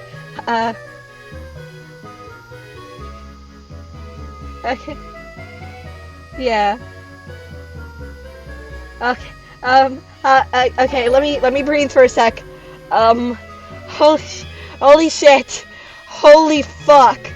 Okay, thank you for the hydrate proto. I will need it. Okay, I need to.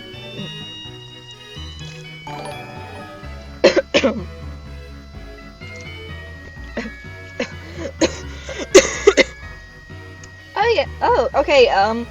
You're doing Pac-Man race for your birthday, which also it's like, I mean, I know it's not till later, but yeah. Yeah. Happy early birthday, Ruby. Okay. Yeah. Yeah. Yeah. Okay. Okay. Let me do the next shout out. Why is the sad music playing? This is actually really. This is a good time. Why are we playing sad music? Actually, I mean, ironically, I actually do really love this song. Probably one of my favorite Pokemon tracks. Okay, and then shout out to Proto. Okay, I have to wait 47 seconds before I can do a next shout out. Okay, to everybody who rated, I will get everyone a shout out soon.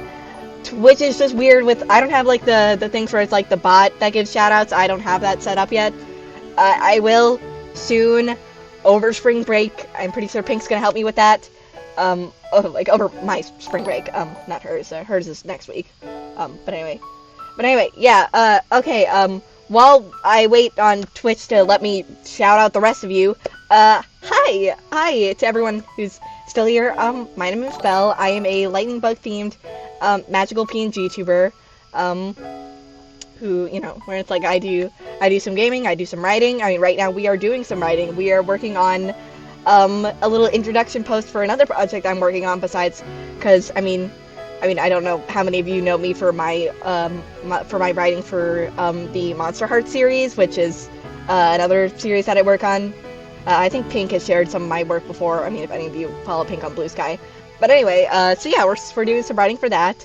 Talking about that, if you guys like fantasy and romance and dragons, I want to give everyone a shout out. It's like, it was nice enough for all of you to show up. So it's like, y'all deserve it. So, yeah. So I am going to get those shout outs. Yeah, I mean, we just. Enjoy your lurk, little egg bum. Yeah, enjoy lurk. Yeah, also, like, if anyone has... Fuck.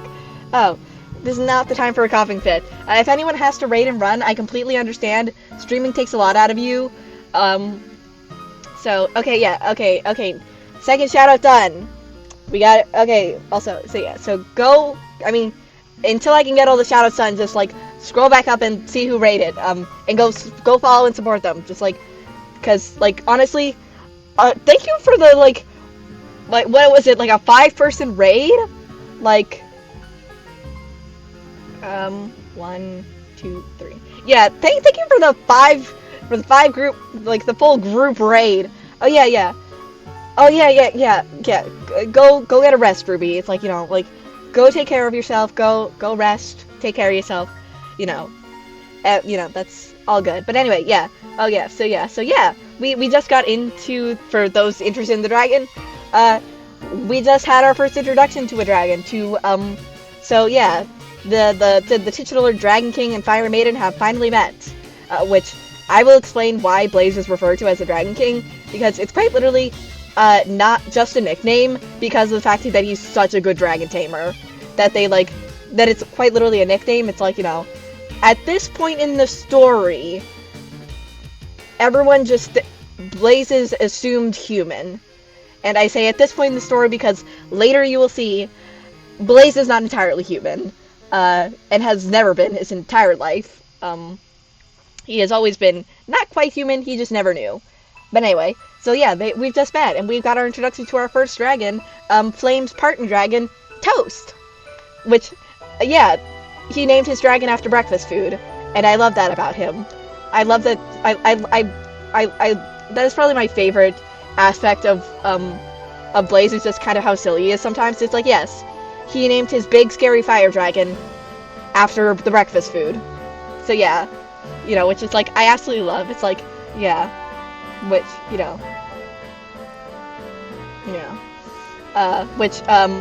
Toast is the only dragon out of the four core characters of Dragon King and Fire Maiden who has a name yet. Camellia has a name. Lily's dragon has a name. So I still have to name Ember's dragon and Flame's dragon. So still need to get names for them. But anyway, yeah, okay. I think it's probably the cooldown has wore off, so I think I can do another shout out. So slash shout out the underscore void wander. Yeah. Okay. All right. 3 out of 5. 2 more to go. I promise I will get a shout out for every single person who rated. Y'all are getting shouted out whether you like it or not. Oh yeah. Oh, I love the XY anime. That's probably one of my favorite seasons. I love that Bonnie named the Zygarde cord Squishy. It's like, that I find that's probably like the cutest thing. Yeah, where it's like that yeah.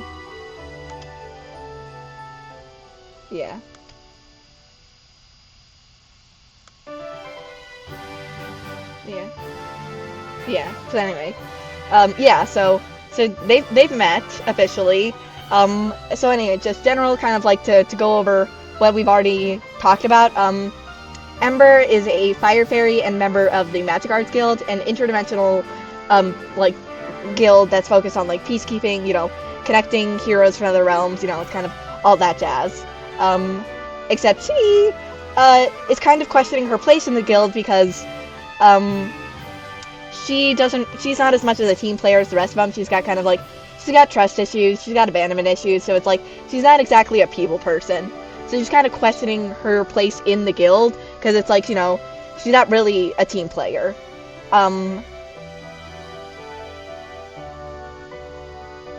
Yeah. I don't know. I mean, part of this is literally I'm just talking off the dome. Quite literally, I'm doing all of this just live. It's like, it's a little bit messy, and it's like I will clean this up later before I post. But it's like, yeah. I mean, it's like, it's like, I think I should probably link my my Toy House account at some point. But it's like that's where it's like, if you want to see other things I've written and stuff, actually,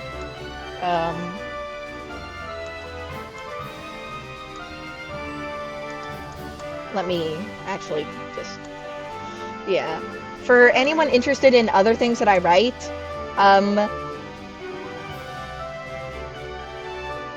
yeah. This is a link to my Toy House account, which basically has just if you go under, I think it's the literature section, it has a bunch of my different drabblings and writings. And also if you just check out my Blue Sky, I have a lot of what I've written here. like, on there. Anyway, I think the cooldown's done for another shout out, so now we give one to Sunai, and then the last one will be, and then we will get the last one. Because again, I will give you all a shout out. Do not try. It's like,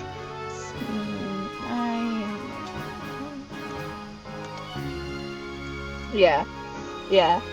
Currently, but I only have 2 mods. One of them is lurking and handling some other stuff, and the other is my friend, who I don't know what she's doing right now. I don't know. I didn't tell her I was going live today, so I think she might straight up be having dinner right now, and I don't want to interrupt her dinner. But anyway, yeah. For everyone that I'm shouting out, like, go follow them. Go follow them, people. Like, I mean, granted, I think most of the people who are right here are here right now are raiders. But anyway, yeah. So yeah, it's okay. While we wait for the last shout out cooldown to go. So anyway, yeah. So yeah, Ember, member of the Magic Hearts, but kind of is questioning her place in it.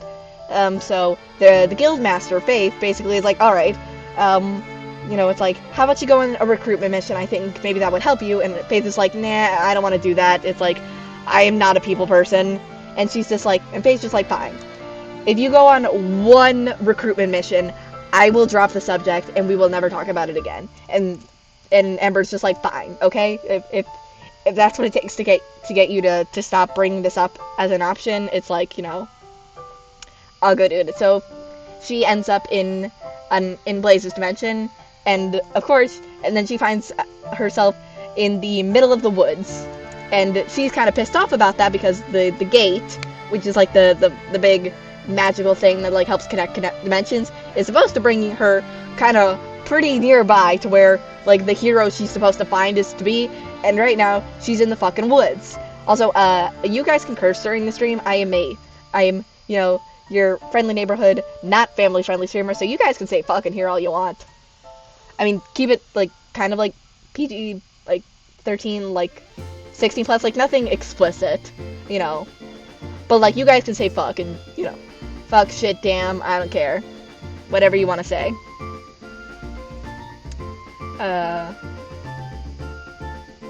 And the space dragon. Okay.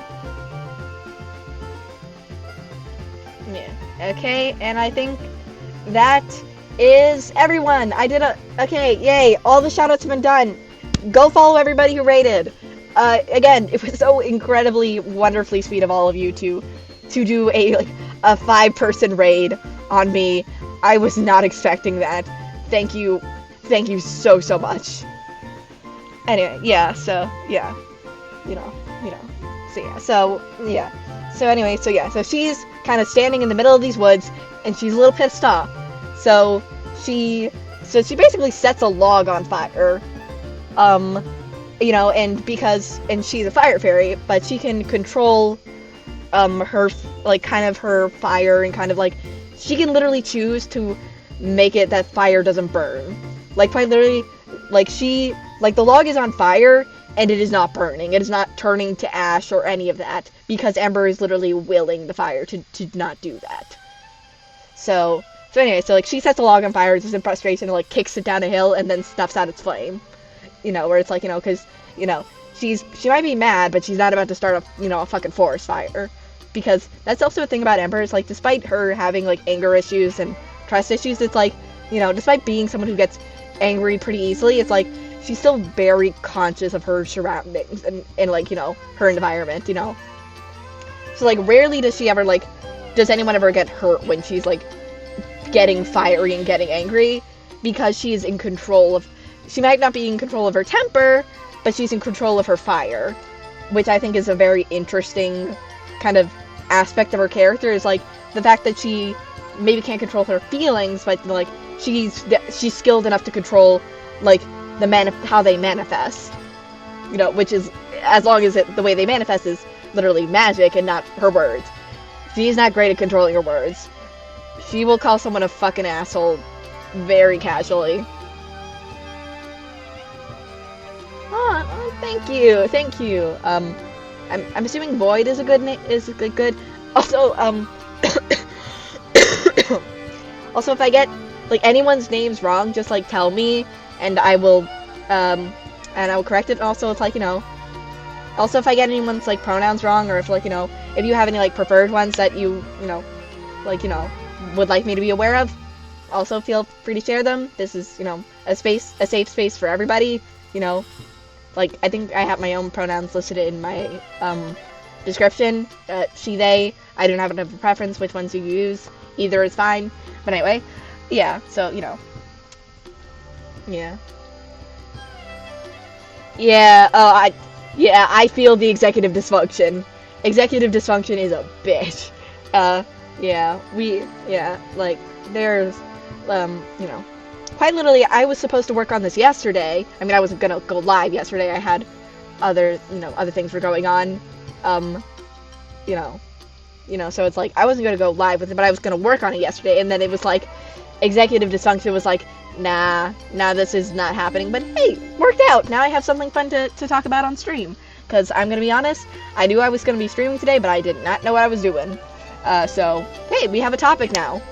So yeah. So anyway, so yeah. And then as where we're getting here, Blaze, who has simply been doing his, rounds and like, just patrolling the forest, basically sees a log roll down a hill on fire and then snuff itself out, like put itself out. And then he looks at the log and it's like, the log's not burnt. The log is in perfect condition, and he's just like, what just happened? Like, quite literally, like, he's like, okay, am I hallucinating? Is something going on? Because he knows Dragon's Fire. Dragon's Fire does not do that. Dragon's Fire burns. Like, if a dragon set that on fire, that thing and the entire trail leading down that hill would be scorched. So it's like, he knows a dragon didn't do this, but it's still kind of just like, then how do you explain it? How do you explain how that just happened? So of course, he goes to investigate, as one does when you're like, literally riding on the back of a big scary dragon and have no fear. I mean, also being a skilled tamer kind of is like, like if it is a fire dragon, Blaze is like, again, one of the most like talented and brilliant like fire dragon tamers of his generation. He's kind of got that down packed. And granted, he's also modest about it. It's like, he won't claim to be the greatest in his generation. Other people will. Like, you will hear, like, other people in his village, like, talk about the fact that he's, like, probably the greatest in his generation.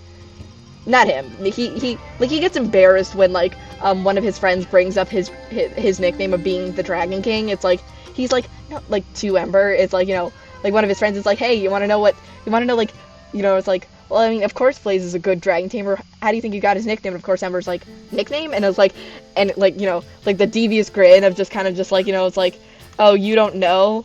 Or it's like, you don't know about his nickname? And yeah, it's Dragon King, where it's like, or the Dragon King, because the fact that he's like so skilled at being a tamer. But anyway, but Blaze is modest about it. He's like, I'm not that great. It's like, you kind of are, honey. You kind of are. But anyway, yeah. So, of course, so he goes to investigate, and that's when he meets Ember, who has already drawn her sword on him and is literally holding him at sword point, being like, yeah, no. Because, Ember also kind of, like, likes to tease Blaze a little bit. It's like, because it kind of comes from the dynamic of being, like, kind of like the optimistic, bright-eyed, and versus like stoic, where it's like, like Ember likes to tease, and definitely like, definitely like the friend clocked it of just kind of like Ember's not gonna let it go, where it's like, where it's like, where it's like, and like of course like Blaze gets embarrassed by it. I mean, like, because he kind of just. And a part of that's Blaze's own self-doubt, kind of like, because he, like, doesn't see himself in that light of kind of being this, great, hero and stuff, because, or being a great tamer, he's got his own, like, little self-doubts, even though it's, like, he's got the skills, it's just he doesn't have the confidence. Which is another thing that Ember has to help him with, kind of, how he grows, as their friendship progresses, is kind of, like, being more confident in who he is as a tamer and as a leader and all of those things. But anyway, yeah, so he's just kind of patrolling the forest when...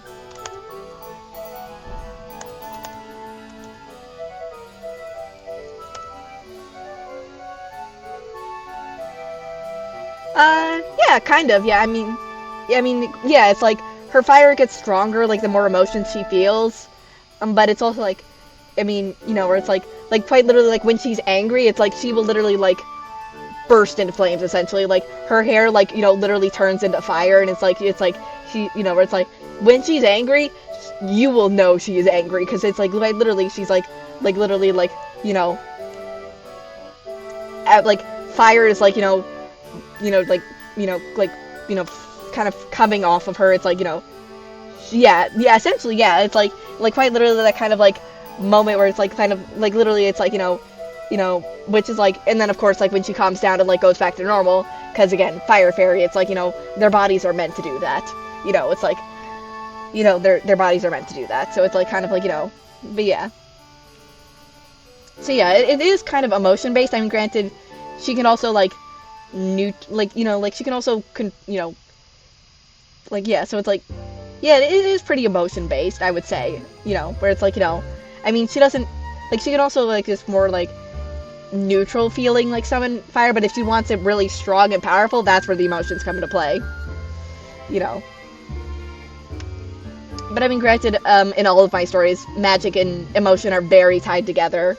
I think I mentioned it, I was talking about it a bit before the raid happened, of, like, how, like, the human concept of kind of just, like, love conquering all and kind of, like, love doing all these crazy things in fairy tales is actually based in, like, an actual magical principle, which is the idea that the innate forces of magic will bend to your will if you have a strong enough one. Like, if you have a strong enough desire, because the innate magical forces they don't have a morality. They're not like human. It's not like a human or like it's an entity, but it's not like, it doesn't have it's neither good nor bad. It doesn't have a sense of morality. It quite literally will, like, it doesn't matter, like, if your intentions are good, if they are strong enough, it will bend to you. So that idea of, like, love conquering all, and, like, like, things like, oh, like, true love's kiss, it's like, those are literally examples of a will being strong enough and channeling a certain emotion, like love, that the innate forces of magic literally bend to your will, and, which is the reason why humans are able to do that, where it's, like, another character, Luke, and Violet are having conversation, and, like, Violet literally explains it, like, yeah, that's why, like, like, humans are sometimes able to channel magic, because quite literally it's, like, the innate forces of magic that, like, connect all the dimensions basically bends to their will, which is the reason why, Luke's cousin Juliet was able to use magic, once time to, like, it was basically, like, using magic to power up her friend, one of her friends, like, she wasn't actually, like, using magic, but she was, like, essentially, like, channeling magic to boost her friend's magic to save his life, essentially, because he was kind of, like, getting taken over by corrupted magic. It was a whole thing, but anyway, yeah, so it's, like, yeah, so yeah, so, magic and emotion are very much, like, two very much tied concepts in most of my works, but anyway, yeah, so, back to their meeting, so it's, like, yeah, so Ember has him at, like, sword point, and she's, like, okay, who are you, where am I, what is going on, and Blaze is just, like, okay, like, calm down, actually, the first thing Blaze does is that he makes a joke, which is probably not what you should be doing when an angry woman is holding you at sword point, but he's quite literally, he says in, like, like a Shakespearean accent of kind of just, like, oh, like, hark, lass, like, what strange garb you're wearing, and Ember is, like, so, like, she just, like, tightens her grip on her sword, and is like, please tell me that is not how you talk all the time, and he's just like, nah, I'm just messing with you. It's like, but yeah, no, like, seriously, like, kind of, like, what are you doing here? Like, where it's like, yeah, so yeah, not exactly the best way to start their relationship, is, like, quite literally, like, him making a joke and her nearly killing him for it. but like that kind of shows Blaze's more like kind of relaxed personality compared to Ember's strictness, where it's like quite literally him making a joke, being like, you know, you know, where it's like, and also kind of just like the fact that like it is a more medieval-y setting, but I like the idea of kind of like making a joke about the fact that it's like, despite looking like a medieval setting, they all talk like modern, you know, modern people. You know, there's no like thous and harks and, you know, these. It's like, nah, Blaze talks like a standard like 21st century teenager. I mean, in the sense that like he talks like with modern English, not like, he doesn't say like, you know, lol, or, you know, like, or like, you know, like, or, I mean, yeah, or just, shit, I sound like so cringe trying to explain like modern teen lingo. I swear, I'm only 20. I'm not that out of the loop.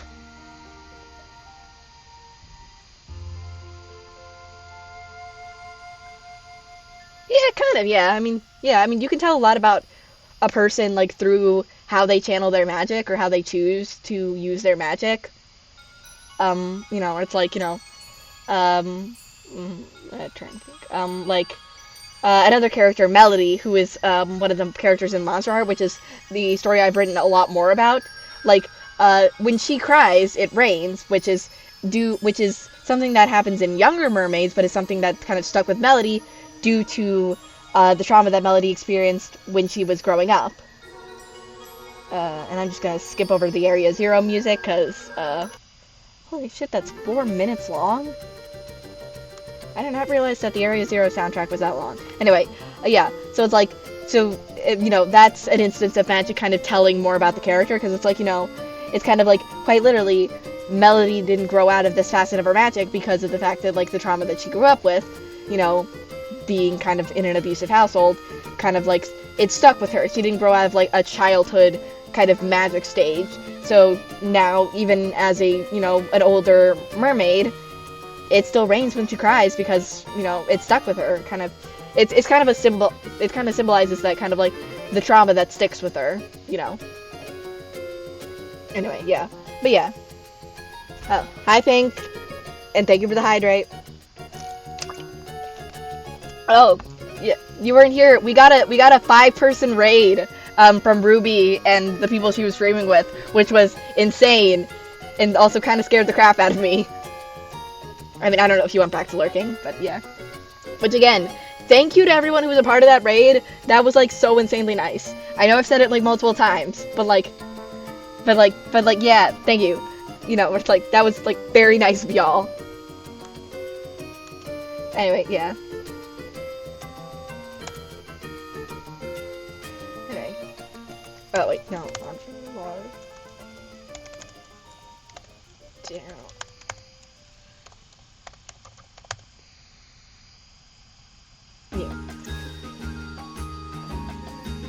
Yeah,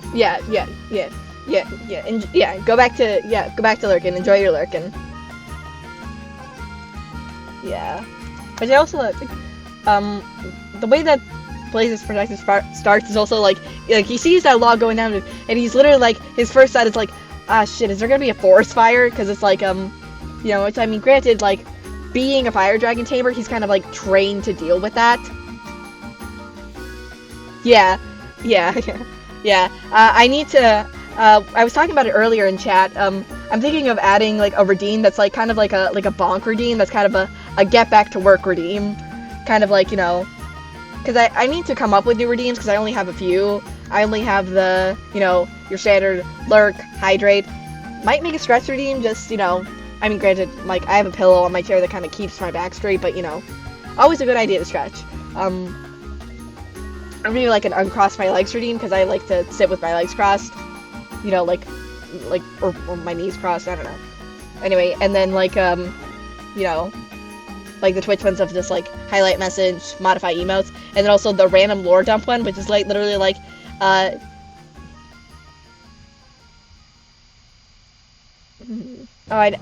do need to figure out kind of what audio I would put with that. I don't know. I feel like there are probably plenty of like get back to work audios. It's just kind of like gotta find whatever one is like the least jarring, because probably a lot of those are like yelling, you know. But anyway, yeah.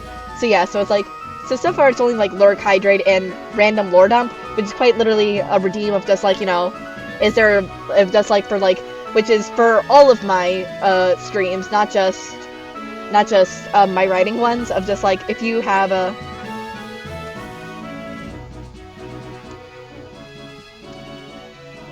like a specific like thing you want me to talk about, and it doesn't have to be a writing stream, it can be any stream, like this redeem is staying around, it's like you just literally like type it in there and just be like, okay, give me a random lore dump about this, and then I will go on a random lore dump. I mean, I don't expect that it would get redeemed often during writing streams, because literally the writing stream is just random lore dump for however long the stream is. But yeah. Yeah. So maybe that, or maybe, I don't know. I think as I continue streaming, I will, come up with more, like, inside jokes and, like, different things that could be, like, a good redeems and stuff. I mean, it's one of those things that just takes time, and, like, it's just, it's a process. I mean, you probably know, you're a streamer, yeah. Yeah, where it's, like, kind of, like, to the streamers who are in chat, who, it's like, it's a process of, figuring yourself out, developing stuff.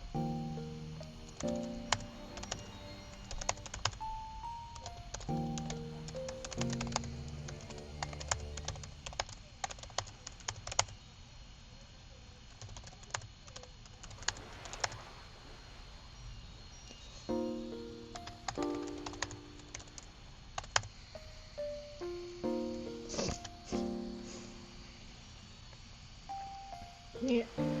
This song is also another one where it's like Drift Veil, like I mentioned earlier. It's like so ingrained in me, like a specific image, and that's quite literally because someone else, like another mutual, uses this for their ending screen, and it's like my brain like is still so, like, where it's like, where it's like, it's like suddenly like my brain is like kind of like in like, kind of chill shutdown mode, and it's like, no, it's like, this isn't your ending music, this is like someone else's. No, you're still going.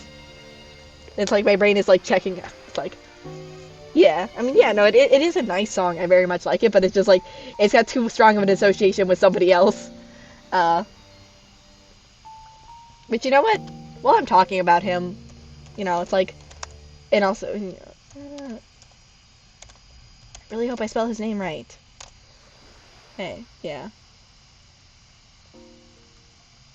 Yeah. Yeah. Yeah.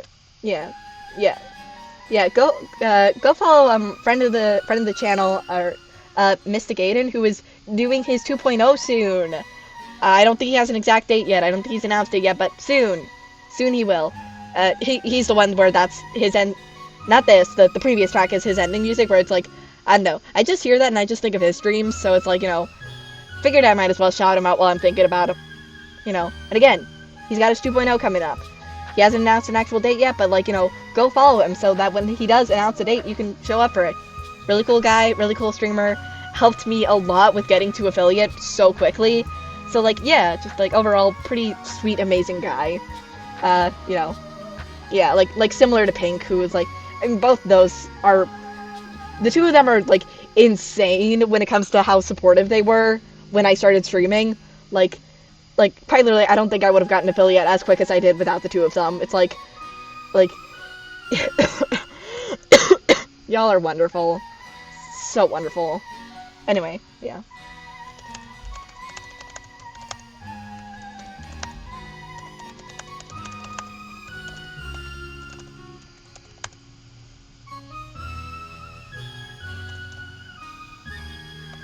Yeah.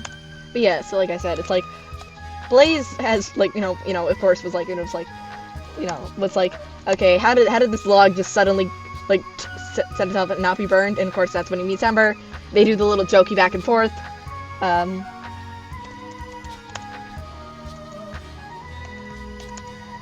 Which, like, I don't know. I really do want to keep that interaction between them, because I think it really does solidify, like, who they kind of are as characters to each other, because it's like Blaze being more relaxed and kind of like, jokes around, where it's like kind of like, he's got a bit of humor, and then Ember being more stoic and strict is kind of like, just blank walling him when it comes to, uh, his joke, like kind of like, like she tightens her grip on her sword. She just like, she doesn't, whereas like Blaze is trying to break up the tension, and then Ember just takes that as like, as just more tension.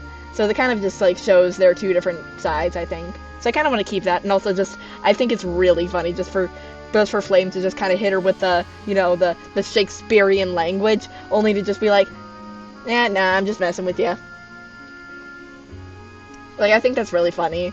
Not to pat myself on the back, but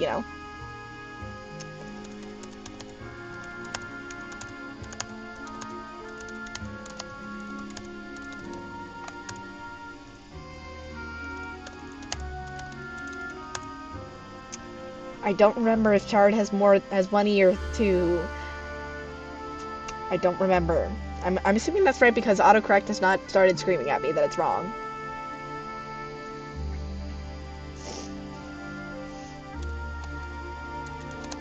Let's see.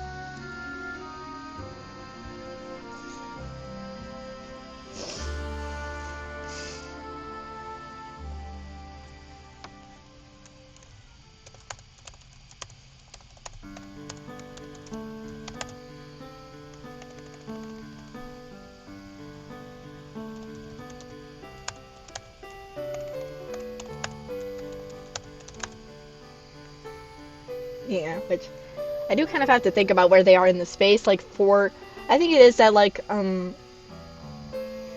Blazin is, like, right up. I think it is, like, Toast is kind of turned, where it's, like, he is parallel to Ember, so Blaze and Ember can, like, lock eyes without having to, like, where he's not looking over Flame, like, not Flame. He's not looking over Toast is like head to kind of look at Ember, or looking over Toast's shoulder. It's like they are like kind of looking at each other because Flame is Toast. Why do I keep saying Flame? Flame is not involved right now. Flame is still off in the woods, the other woods, not these woods. But yeah, he's not there yet. We're not talking about him yet. But anyway, so like Toast is parallel, so it's like Toast is, or it's like, or it's like he's facing away from her. So it's like, so that's kind of like, and then Ember kind of like pushes forward, and that's kind of how she has him she has him at sore point, like how she has him kind of like threaten it, like how she has the threat set up.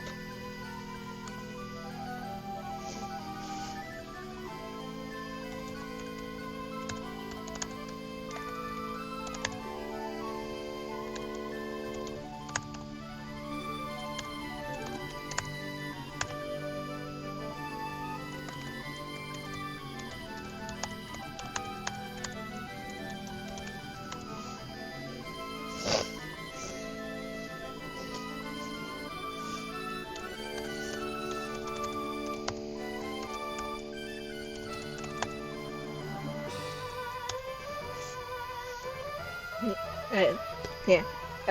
Yeah. I have to blow my nose real quick. I'm getting a little stuffy allergy, so give me a sec to do that.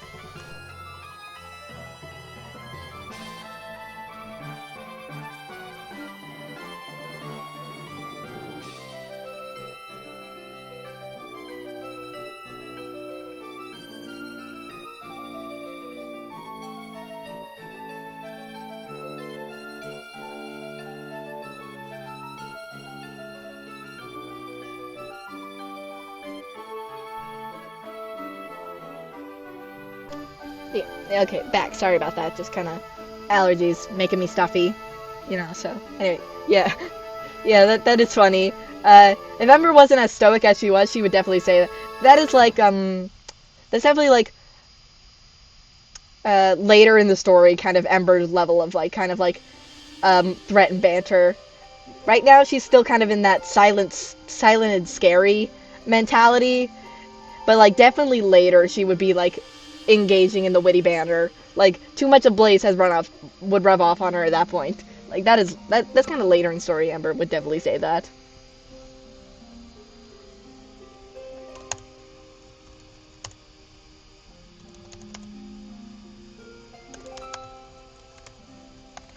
And now I have to try to remember how to spell Shakespeare.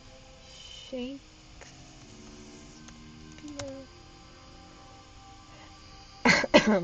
So far, autocorrect has not corrected me, so I'm assuming I spelled it correctly. Never mind. Oh wait, Shakespeare.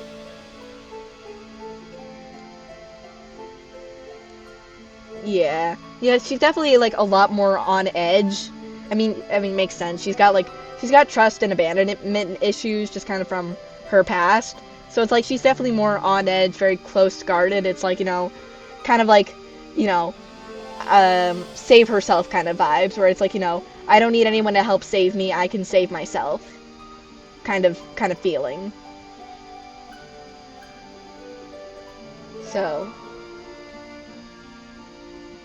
so it's like, and then kind of when she meets Blaze, it's kind of like she learns kind of how to trust somebody else, kind of to let somebody else in, to be there for her, like, through Blaze, who, where it's like, who, like, never, like, pressures, who, like, gives her time to get comfortable with him, which I think is, like, kind of, well, is one of the things that kind of helps it, because of the fact that he doesn't try to force her to kind of, adjust or to trust him quickly.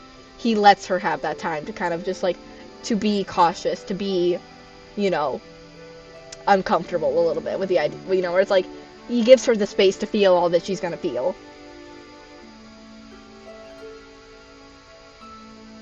Yeah, no, that definitely is like, because I have not gotten there yet, and I have other things to do today, so I might not be able to get to it exactly on stream, but I most likely will also be live tomorrow, so I might just save it for, like, I might not finish this tonight, and I might just, like, pick it up, where I left off tomorrow, but we will get to there, where it's like, it's the moment where, spoiler alert, Blaze unlocks his powers, because, for a while, Ember just thinks that, yeah, the gate was mistaken, and, like, there's no hero here, because, she doesn't really sense any magic from Blaze, or it's like, or anyone else in the village, so she's just like, okay, the gate just make a mistake, but, she still doesn't want to go home, so she kind of basically, like, she basically is pulling a con at everybody, to basically, like, on her guild master and on her parents, because, for context, I'm writing a lot more, like, young teenage protagonist, like, kind of, why, because, like, a lot of these characters started when I was, like, in middle high school, and kind of just stayed that age, like, they didn't age up with me, like, I am, like, I'm a college student, so, like, 20-some, like, yeah, I'm only recently, actually, my birthday was actually last week, so, yeah, officially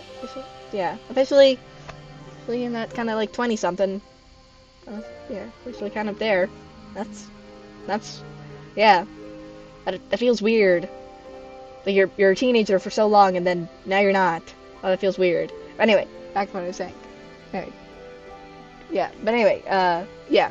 But yeah, so, like, there's the moment where it's, like, when Blaze, like, actually unlocks his powers, and, we find out about that, where it's, like, is when he saves Ember, and there is a moment where it's, like, Ember gets emotional because of the fact, granted, because also, like, a lot of other stuff happens when, like, when like a lot of other things happen after the fact, when when Blaze saves her, like, there's a lot of other stuff that happens, that actually sounds like a pretty cool concept,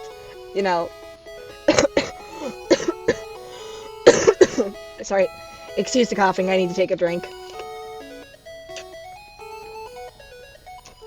That sounds like a really cool concept. Yeah. Also, yeah. love it when the teenager is the most responsible person out of all the adults in the room. You know, where it's like, but anyway, yeah. So like, I mean, yeah, yeah. It's just mostly well, I'm getting over a respiratory infection, and it's just spring allergies. Um, I am fine. I have already gone through the full like prescription medicine, like like literally like I got a doctor's appointment. They gave me medicine. I have already gone through the whole pack. It is quite literally just time because, unfortunately, I inherited my mom's weak respiratory system, so it kind of takes a while for my body to kick stuff. So, yeah. Unfortunately, it is simply genetics, and I cannot fix it. So, it'll just take time. I sound much better than I was originally. Originally, it's like I could barely talk. So, it literally is just kind of a thing that takes time. Like I said, it's genetics. Unfortunately, I cannot do anything about it. So, yeah.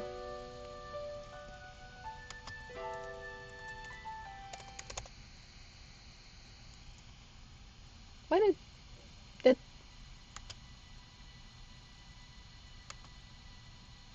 Was it just me or did the audio cut for a second? I don't know. Maybe it was just the playlist. Yeah, yeah. Genetic. Yeah, yeah. The things genetics do to our respiratory systems. Anyway.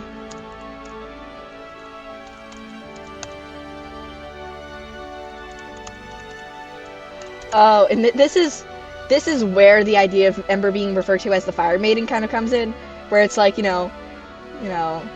where it's like where because of the fact that like Ember joins in with the joking of calling him the Dragon King, it's like he kind of bounces like kind of snaps back. I mean, respectfully with calling her the Fire Maiden, but like maiden as in like respected lady, like respected lady of the court kind of vibes. Where it's like it's not maiden as in damsel in distress, weak and frail. No, it's lady as in woman who demands respect. Because another thing, Blaze drinks his respect women juice. Blaze is like he respects women so fucking hard. Oh, yeah. Honestly, it's like so I do not have any recent art of Blaze and Ember, just due to the fact that like any of the old stuff was like lost during the many moves of my childhood, and I have not made any new digital work for them.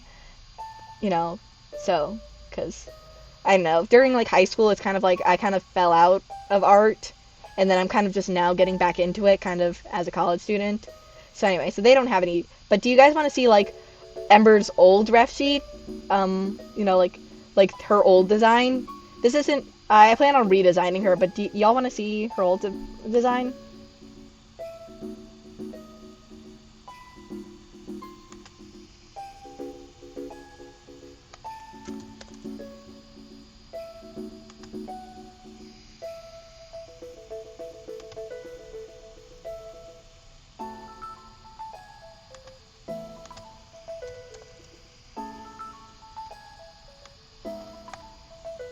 Yeah.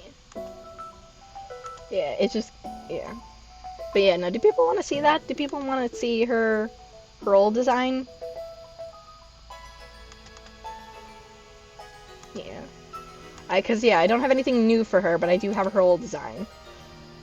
Somewhere on this computer. I swear I will find it. It will just take me a sec to find. Yeah, what is the title? Okay, that's what it's called.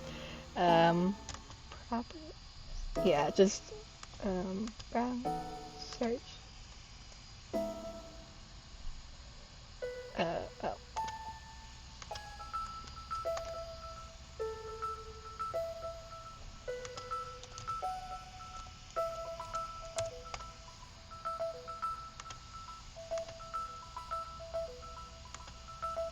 Okay, yeah, oh, don't move.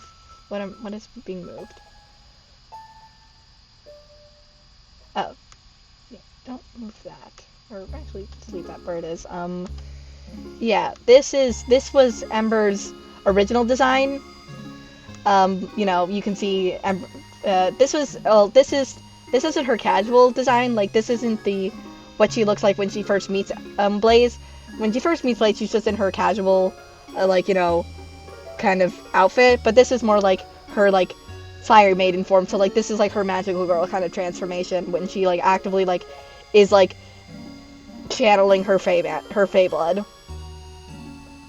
This, and, you know, and the things I want to redesign about it, I want to make her skirt a little less poofy and magical girly. Like, I love the skirt as a concept, but it's like, you know, I kind of, like, I think a looser skirt kind of fits more with kind of Ember's personality. Yeah, I really wanted to add in, like, a lot of the gradients kind of stuff, because it's like, you know, where it's like, and kind of that, where it's like, because you can, maybe if I, zoom in a little bit on certain details, it's like the kind of emblem on her chest, which I do kind of want to redesign that too, because it's to kind of, like, tie in more details from, like, her flame, like, the fire designs. But yeah, gradient is very much something that's present in Ember's, like, aesthetic and look. You know, and it's like her, it's kind of hard to see, but her eyes are also a gradient. Yeah. So it's kind of like, a lot of what I want for her redesign is, like, I want to take more inspirations from, like, depictions of the goddess Athena, you know, because, like, Ember also, you know, brilliant strategist, warrior, you know, warrior woman. Yeah. I just want to make it a little bit looser instead of, like, more of this, instead of this, like, puff silhouette. I mean, don't get me wrong, I love the puff silhouette. Another character that I, have Melody and also Princess Faith, who is, like, you know, the person who, like, you know, basically sent Ember to Blaze's dimension. Both of them have very puffy magical girl designs, where it's like, you know, like your traditional, like, puffy skirts, you know, things, but I just don't think it really fits Ember anymore. So I kind of want to make maybe, like, more loose fabric, maybe, like, also, like, a split, so you can still kind of see her knee guards. So it's like, you know, because I don't want to lose those. Those are really nice. So it's like, maybe, like, I don't know. It's more like take this concept, like, with the gradient and the layers, but kind of, like, push it inward, you know? Make it less of a poof, more of a squish, you know? And then again, with the gradient, kind of like the armor. The armor is like a, you know... But yeah, so essentially, with Ember's design, I want to... her redesign, I want to take more inspirations from, like, yeah, kind of, yeah. Yeah, you know, like, because I think a lot of, like, you know, because a lot of depictions of Athena are, like, you know, combining that kind of armored look with also, like, you know, kind of, like, you know, like, kind of, like, a dress or a skirt or kind of, like, things like that. And again, because kind of it fits with Ember's role of being, like, a brilliant strategist and warrior, you know, where it's, like, you know, where it's, like, kind of, like, you know, I think those depictions would kind of, like, fit very well into what Ember is, you know, as a character. So anyway, yeah.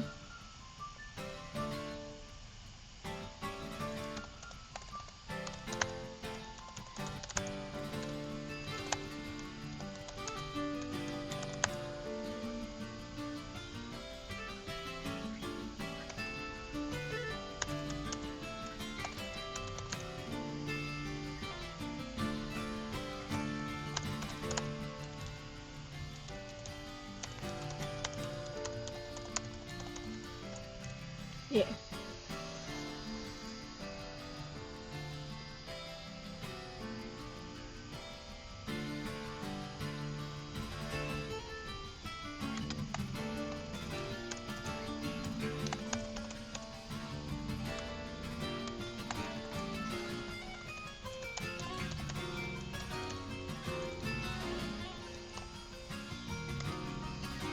Yeah, but yeah, no, he makes a joke and then Ember just tightens her sword because he's just like...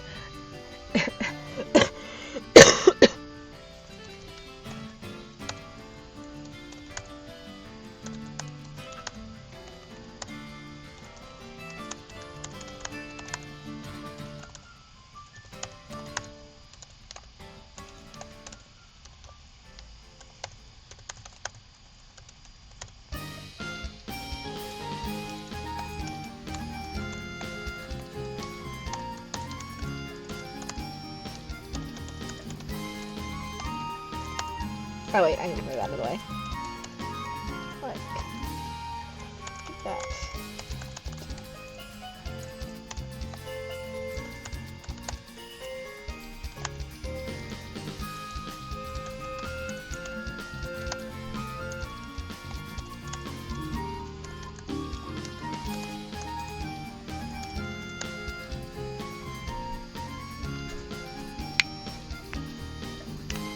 Yeah, yeah. I mean, yeah, she definitely is ready to fight at any moment.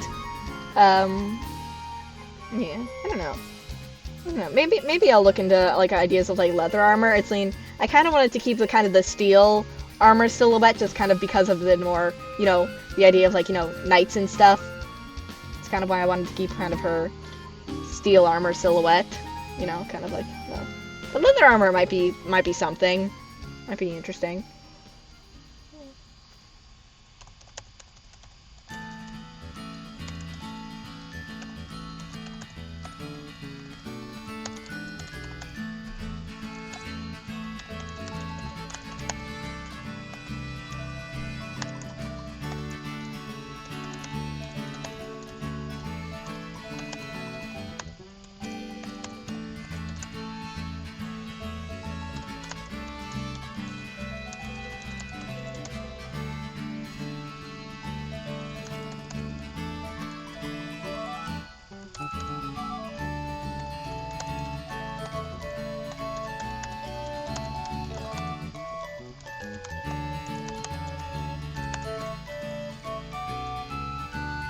Yeah. Which one thing I should add is that Blaze's village is quite literally like, that kind of trope of like the castle village, like, like the castle like looming above them, and it's like, but like, the village, with like a village surrounding it. That's where Blaze lives. Blaze is like quite literally very close to the capital of the kingdom, of his kingdom, which is kind of the reason why it's like, um, Blaze kind of holds so much like respect as a dragon tamer is quite literally because he is like becoming a dragon tamer, especially a fire dragon tamer in the capital city, is like a big accomplishment, especially for someone Blaze's age. Because again, like I said, Blaze turns 15 in the middle of this story. So Blaze, when he and Ember meet, they're both 14. So it's like quite literally, it's like Blaze is quite literally only freshly became a teenager like a couple years ago, and is already like in the ranks as a skilled fire dragon tamer. So it's kind of like, there is a reason why people treat Blaze like he's a big deal. Because he kind of is. Even if you won't admit it, he is a big deal, comparatively, because,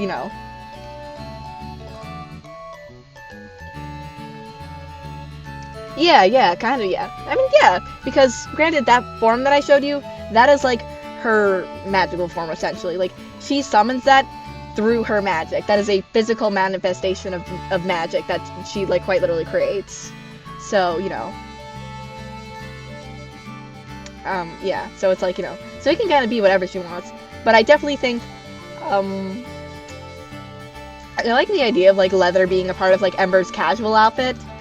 Um, which I think her casual outfit also kind of plays on that theme that I've been thinking of like, more flowy fabric. Be kind of like to mimic like, the flow of like, fire and flames. Kind of, like, like, I mean, you know what a candle flame looks like, or it's like, kind of how it kind of like, kind of the layers and the colors and kind of,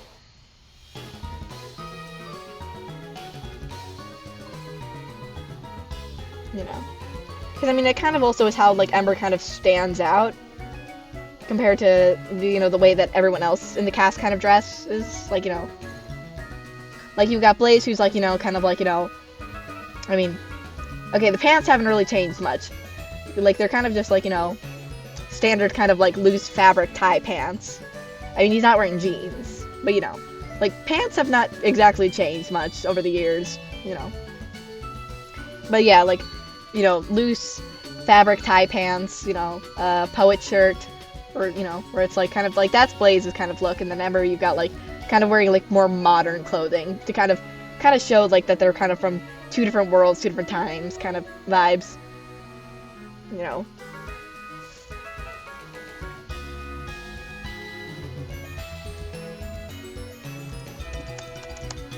Yeah. So yeah, so he makes the jokes. She does not like the joke. But of course, he's actually, he is still, a dragon tamer. He's still got to stand on business.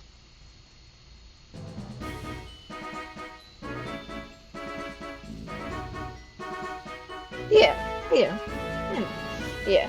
Like, yeah. I mean, I'll definitely get more in her designing process when I actually get my drawing tablet back, because currently it's busted. it is in for repairs. So yeah, until I get that back, I can't really do a lot of designing and stuff. But I probably will go through a couple of drafts, and I might take some of these ideas. Yeah, kind of like, it's an iteration process. Anyway, yeah.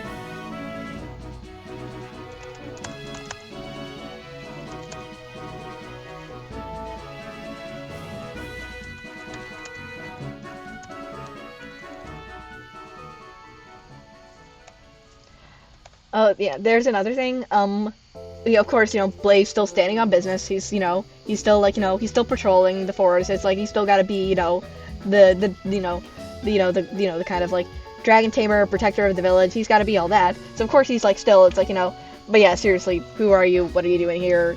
I've never seen you around. And of course, Ember, who does not trust easily, is like, yeah, or it's like, essentially it's like you first. Like she is not gonna give him anything until he gives, until he gives some information in return. So of course, yeah.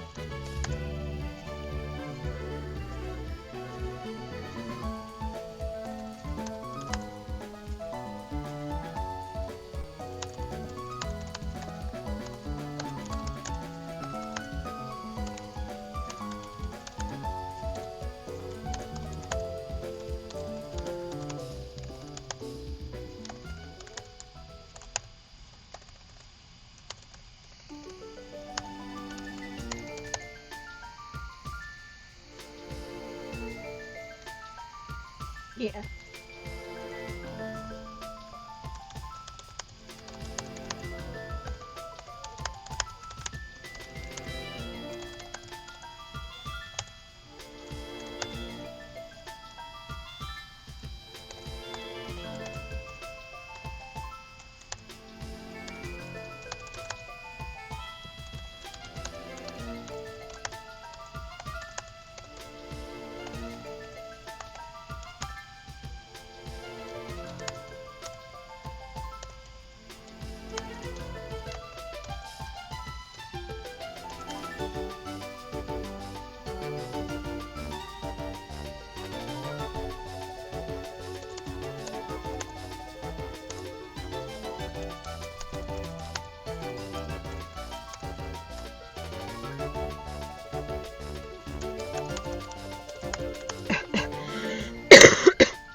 Yeah, but I mean, on top of the staring the daggers in him, she's still got him at sword point.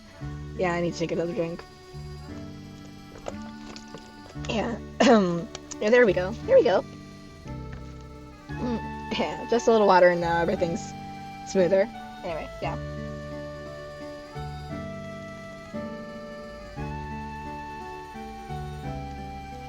I mean, yeah, that is kind of Blaze's interactions with Toast and like other dragons, because Blaze also has a soft spot for young dragons, for like babies, like the first kind of like sign to everyone that Blaze was going to be a really good trainer is that when he was like little, like a toddler, he had wandered into the dragon stables and had found, and which is where he had met his, Toast when they were both little babies, which Toast, where it's like, Toast's mom, that dragon was, where everyone was kind of, had been one that Blaze's father had tamed, where it's like, well, he brought it to the village saying that it, had been, it was a mother dragon seeking protection, because she had been, like, chased out of her territory. So essentially, like,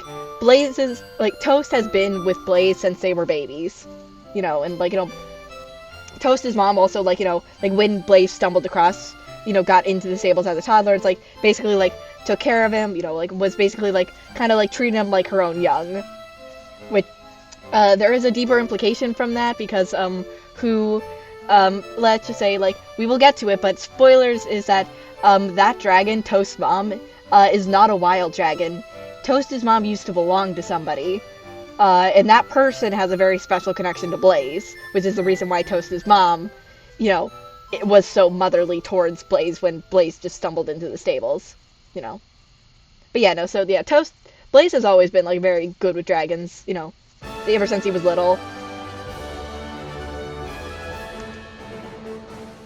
Yeah. Yeah. So, so even when he was, like, just a little baby, he was still a brilliant, like, like, dragon tamer, where it's like, granted at the time there wasn't no strategy behind it, it was quite literally just kind of like, empathy. Yeah, essentially, yeah, it's like, let's just say the situation would not have gone exactly the way that it did if he had just, like, stumbled in the wild and came across a dragon. Nah, it's like, most of the stable dragons are very calm and very much, like, they are trained around people, like, they wouldn't hurt him. But yeah, but it's definitely, it's like, it was more the fact that he connected with Toast so easily because, young dragons, like, little baby dragons, because essentially, Toast and Blaze are about the same age, but dragon development is very different than human development, like, despite being, like, like a 14, 15-year-old dragon, it's like, Toast is still big enough to ride, like, dragon development and human development are very different. Yeah. Oh, that's sweet. Oh, that's cute. Oh, yeah. I've had my fair share of encounters with stray animals. Usually they're. I know when to to do my distance, and and sometimes, and when they'll willingly come up, most of my family pets have been, rescues. All of them have been. Rose and Valet specifically we rescued them ourselves. Oh wait, Orange Creamsicle too. Those were not through organizations. Those were like literally like Rose was found at a car wash. Valet was a stray that was hanging around my mom's work, and we just took her in. And then Orange Creamsicle was found outside of where my sister went for tutoring. For like academics and stuff. So we just kind of scooped him up too. So yeah. So I don't know. I have a soft spot for strays. Anyway.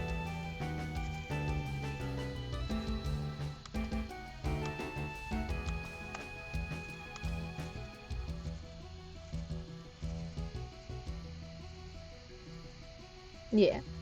Yeah. You can always tell that there's something more. Sometimes with how an animal behaves, you can kind of get an insight kind of into, their backstory.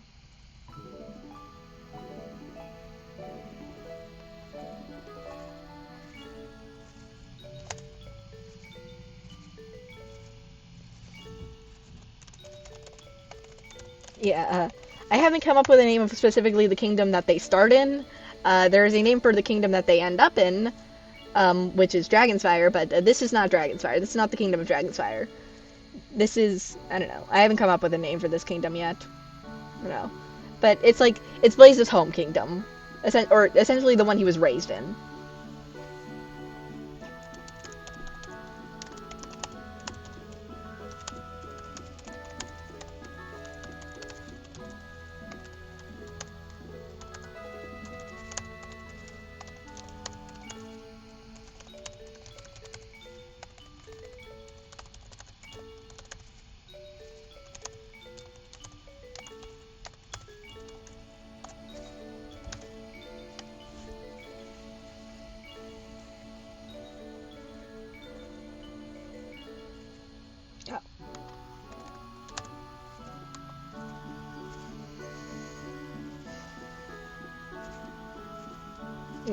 And once he kind of explains that, it kind of just like, yeah, it's like, it's like, gives his name, tells her who he is, it's like, kind of like, she's like, alright, satisfied, You satisfied with that answer? And sir.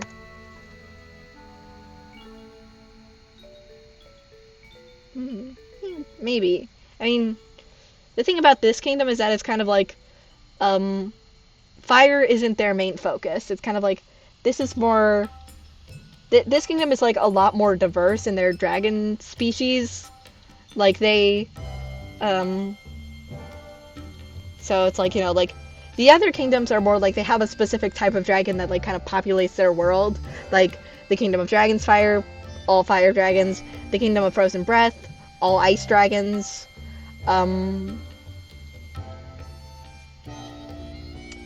There is also the Kingdom of Dragons Blood and Bone, but they do not have a specific dragon type. That is the Hunter Kingdom of like the one kingdom who is yet to make peace with dragons and still continues to hunt them instead of, you know, creating an amicable peace with them like the Tamers do.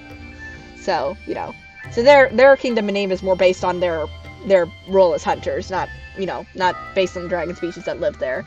So, I don't know. So for this kingdom, it'd probably be more of a name that kind of like reflects this kind of like, you know, intertwining of like all like the different species and all the different types, you know, like it's kind of like this is like the melting pot kingdom, like kind of like, you know, it's not separated by everything. It's kind of like where everything melts. I mean, that kind of like it quite literally is. This is the kingdom where everything collides and everything where, you know, because, you know, this is the kingdom where Blaze and Ember met. This is where like two worlds literally collided. You know, two people from two different worlds, two different lives, you know, met for the first time. So it's like, I don't know, maybe I play into something with that for like the theme of kind of just like things like worlds colliding, or it's like, you know, a melting pot of, you know, stuff. But that is a very cool name. The I could not guess what kind of language that's in, but that is Empyrean is a very cool name.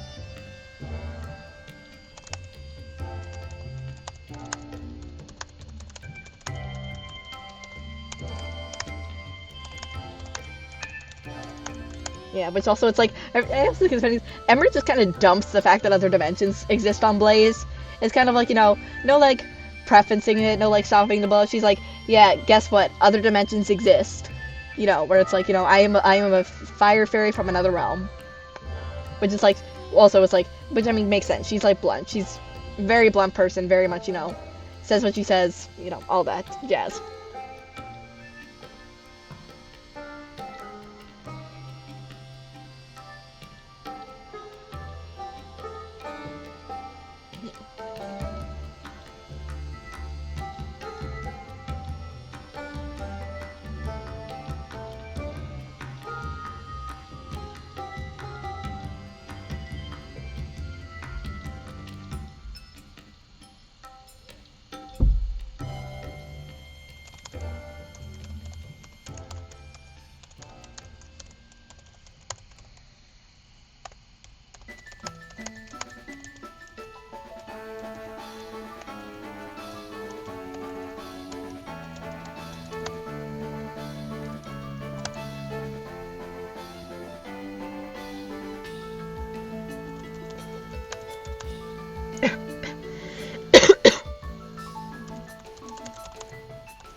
Yeah.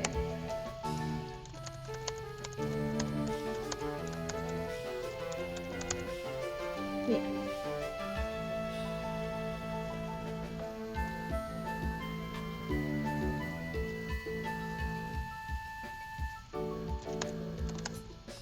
Yeah, this is kind of the moment where it's like Blaze Blaze's kind of self-doubt kind of kicks him, where it's kind of like, you know, it's like,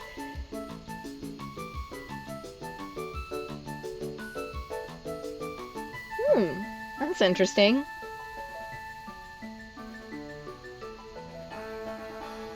Yeah, so maybe like if you, yeah, I mean, I don't know. I mean, Calgacurse kind of sounds like a cool name for a kingdom, you know. And I mean, that kind of does work because the portal that brings Ember to Blaze's world is called the Gate.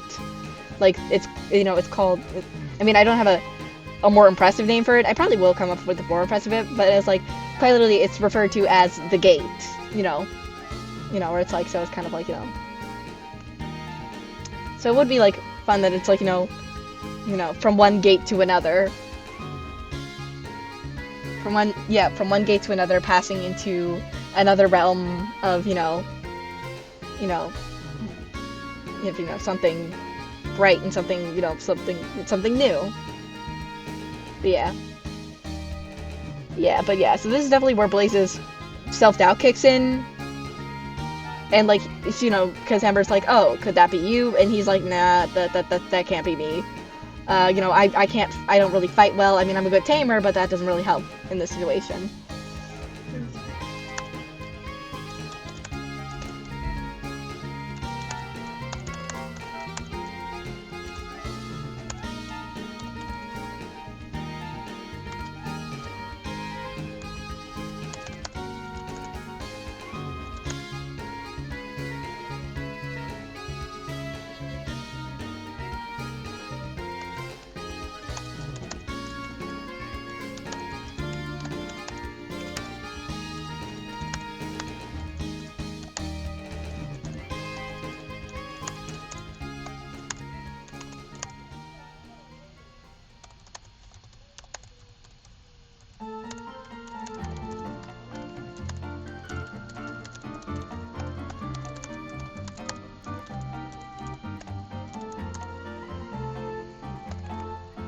Yeah, where he's just like, yeah, being a dragon tamer probably isn't that applicable in every world, which I mean is correct, Nah.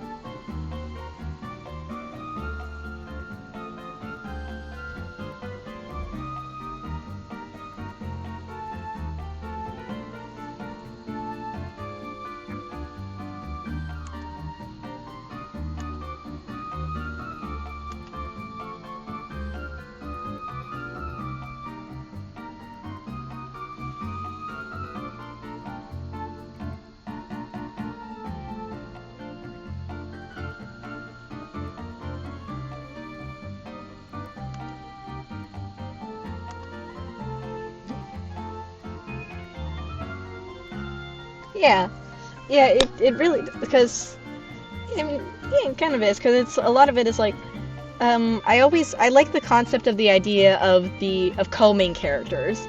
I don't like the idea of just being like, oh, one has to be the main character and one has to be the love interest. I like the idea that, like, and I explore a lot of this in, like, Luca Melody's story in Monster Heart, is kind of just like, I like the idea that they both have an interesting story to tell, and they both have their own narrative, their own growth, their own arc. Like, which I mean, there's nothing wrong with just being a love interest, but it's still kind of just like, I like the idea that it's like, they're equally worthy of being called the protagonist of this tale. And like, even if this is like, eventually, like, even if it is more, the plot is more shaped by like Blaze's past and kind of just like Blaze's, like what like the circumstances surrounding like Blaze's family, it's like Ember still has a lot of her own story to tell, where it's like, it may be a story taking place in Blaze's dimension, but it's like, Ember still has her own story to tell and story, like, her own arc and growth. And yeah, they do definitely bring out the best in each other. Blaze helps Ember to trust again, and, Ember, helps Blaze to be more confident in himself and as a fighter, as a leader, and all those things. Yeah, it's kind of, it is kind of like that, yeah, where it's like, it's definitely like a story about learning how to trust, both like trust in others and then trust in yourself, you know.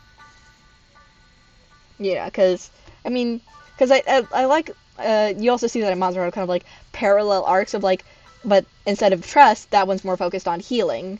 The idea, well, I mean, both kind of the idea of healing, but also kind of like the idea of, you know, of kind of like, yeah, I mean, yeah, kind of healing, kind of like, where Melody's story is kind of an idea of healing from the past and learning to kind of like, I mean, it's like, I'd say healing and learning to love again are kind of the themes of Monster Heart, where it's kind of just like Melody, who's kind of like healing from the past and kind of like, you know, like learning to love herself and kind of, you know, like learning how to, you know, love herself and like let somebody in to love, or it's like kind of like, and then Luke's story is about learning how to heal from the present and kind of like, you know, where it's like how to heal while you're currently in the process of being in a situation that's not great, like, you know, and like how to, you know, how to accept that not everyone's going to love you and to find love in the people that do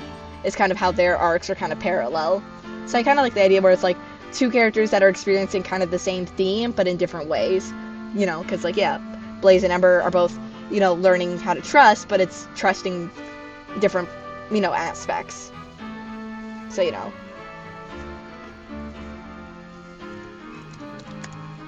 Or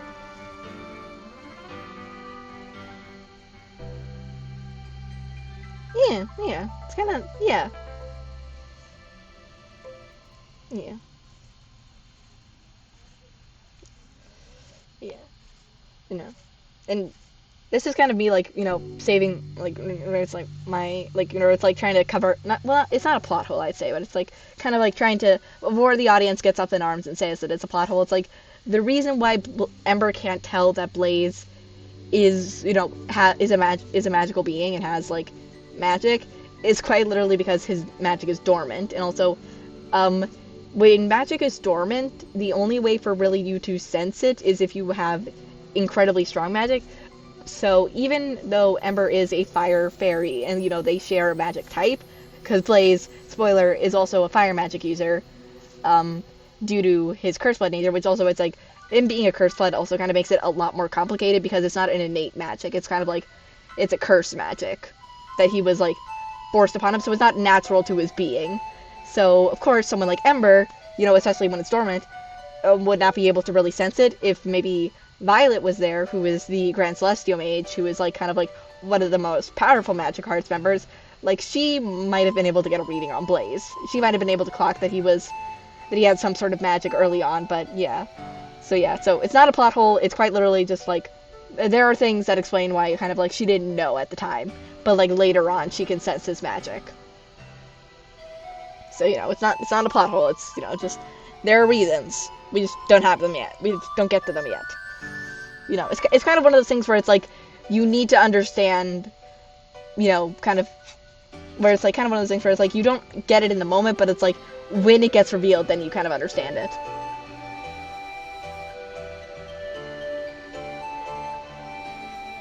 Yeah, I mean, she definitely does. She definitely does go through an entire thing of just kind of like, why did I know? Because, like, kind of, what happens when Blaze's powers awakens is basically like, actually, you know what? I'll talk about it, because I'm not going to write it down. I will deal with that tomorrow. What happens is that Blaze's powers is that Blaze is what's considered a curse blood, which basically means that his magic comes from a blood curse that was placed on his family, like, generations ago. And that blood curse is that he can turn into a dragon, a fire dragon. And technically, nowadays, his family does not see that as a curse, which, granted, he never met this side of his family, that is his mom's side of the family, and, for the entirety of his life, his mom was not in the picture, because of the fact that, due to the fact that, like, not because she didn't want to be in the picture, but because, quite literally, Blaze is the lost heir to the Kingdom of Dragonsfire. He was born from, you know, like, essentially, Queen Wildfire did not really want to be queen. She wanted to abdicate the throne to her brother, so she was kind of like, taking her duties as queen to go hang out in another kingdom, and hooking up with, Blaze's father. And of course, things happened. Blaze was born, and then when war came knocking on the door of the Kingdom of Dragonsfire, Wildfire basically gave Blaze to his dad and was like, okay, chances are I'm not going to be able to come back. things might go south real fast. I really hope they don't, but yeah, just, and like Blaze's dad knew that about the whole curse blood thing, kind of all that, and was kind of basically told, hey, his powers probably won't, like, chances are if he's not around other curse bloods, he won't awaken his power. Like, if he doesn't know that they exist, they probably will hopefully stay dormant. And they did for a majority of Blaze's life until Ember came into the picture. And in an act to, like, basically in a situation where it's like, Ember and some other people were in trouble, and it's like, Ember could not, like, Ember alone couldn't save them. That's kind of when, like, Blaze's powers activated, quite literally, that, again, like I said, the kind of innate force of magic, that innate, like, essentially bent to, yeah, essentially, the innate force of magic basically bent to his will because he had a strong enough desire to protect people, to protect not just Ember, but, like, the other people that were involved, who were, like, some children, who essentially wandered into the woods, got attacked by some, were about to be attacked by some dragons.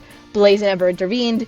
Ember alone could not just, like, save them all, like, where it's like, she needed more firepower, and that's kind of like that innate desire to protect and to help, kind of also fueled by his feelings for Ember, because at that point, my boy was very much in love with her. Like, basically, like, the innate forces of magic bent. They gave in to his will, and basically awoke his powers, and that caused him to turn, like to shift into a dragon. And then, basically, the other dragons got intimidated, they left. But of course, it's not a curse without a downside, and that downside is that when faced with extreme emotions, they lose control. And then basically they turn really animalistic and basically wild and kind of untamed, essentially. It's kind of what they call it, like an untamed, like the untamed form, where it's kind of just like, where essentially Blaze kind of loses himself in the form, and kind of essentially like his human side basically gets knocked unconscious, and like this barrel dragon takes over. And of course, turning into a dragon for the first time in your life when you thought you were just a normal regular human is kind of stressful. It kind of overwhelms you. And so yeah, of course, he freaks out. Ember's freaking out. The kids are kind of freaked. Well, the kids actually think this is cool as fuck. The little kids, they're like, oh, this is so cool. Like, it's like, because they're children and they don't quite understand the greater context of this. But yeah, so it's like, Ember's freaking out, Blaze is freaking out, and of course, freaking out is not good, and it causes that barrel side to take over. And of course, at this point, Ember can definitely feel the magic. That, nope, that is that is magic right there. And she can tell that, it's off to her. It's like, she can tell that it's like, there's something wrong about it. Like, it's not like her magic where it's innate. It's literally, she was born with it. She can tell that, Blaze is a normal human, but there's somehow magic living inside of him. So, of course, so he gets basically taken over by this, feral side, and, nearly attacks his own village until essentially the other chambers basically, hold him down long enough for Ember to literally, she basically, grabs his face and is like, it's like, snap the fuck out of it, please. But, a lot more romantic than that, and basically, sends her flames to him, and it's like, it's a way of, the way that, fire magic users, communicate and, kind of bond is, literally called sharing flames. So she does that with him, and, that helps him kind of snap back in reality and kind of, come back to himself, kind of come back to reality and, turn back into a human. And, of course, then it all comes out. Blaze's fat dad has to basically explain the whole thing, so your mom was a dragon, or was a curse-led dragon shifter. So that happened.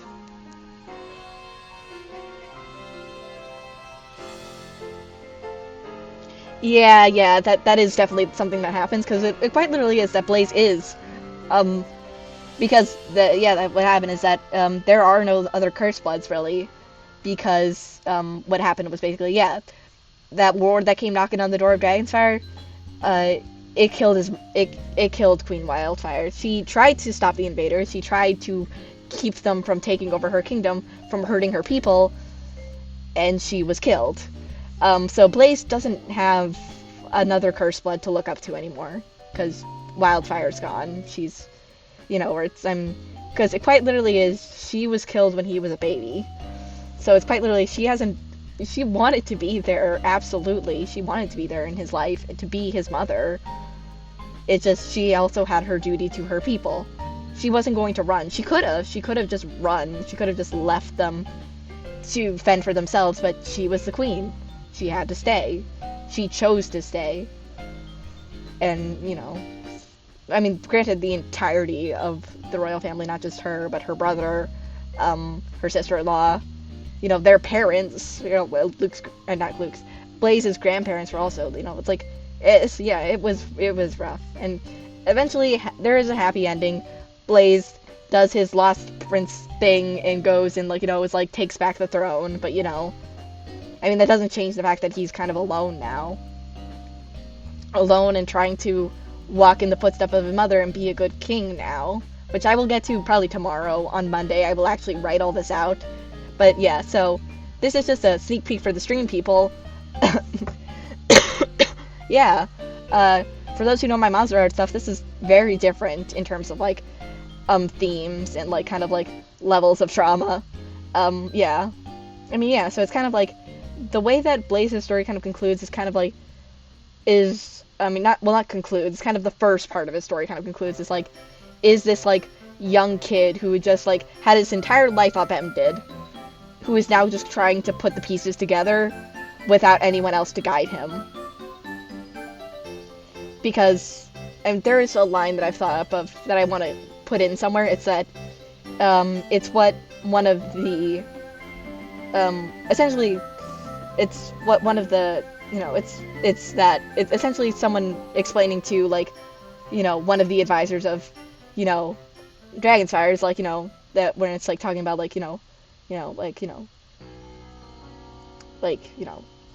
the people don't doubt that he will be a good ruler, but for now, we give him his time to grieve. Because this is not just, this is not just a king mourning the previous ruler. This is a boy mourning his mother. Which I think goes so hard and also is so sad, because it's yeah, no. The Kingdom of Dragonsfire, of course, grieved for, the loss of their queen, but it's Blaze is grieving the loss of his mother. It's not, she was more than just a queen to him. That's his mom.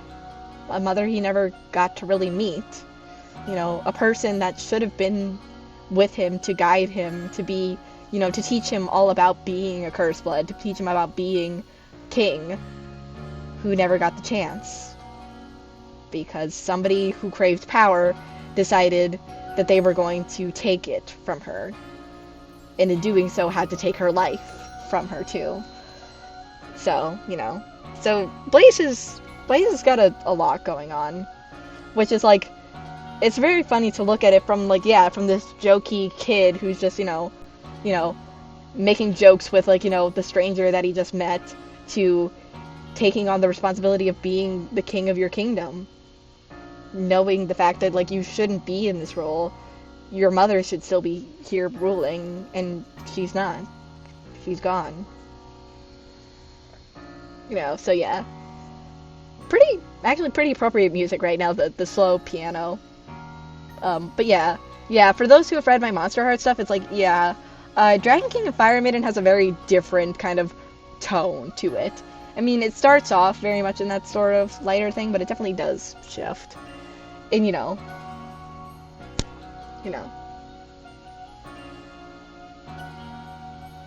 Yeah.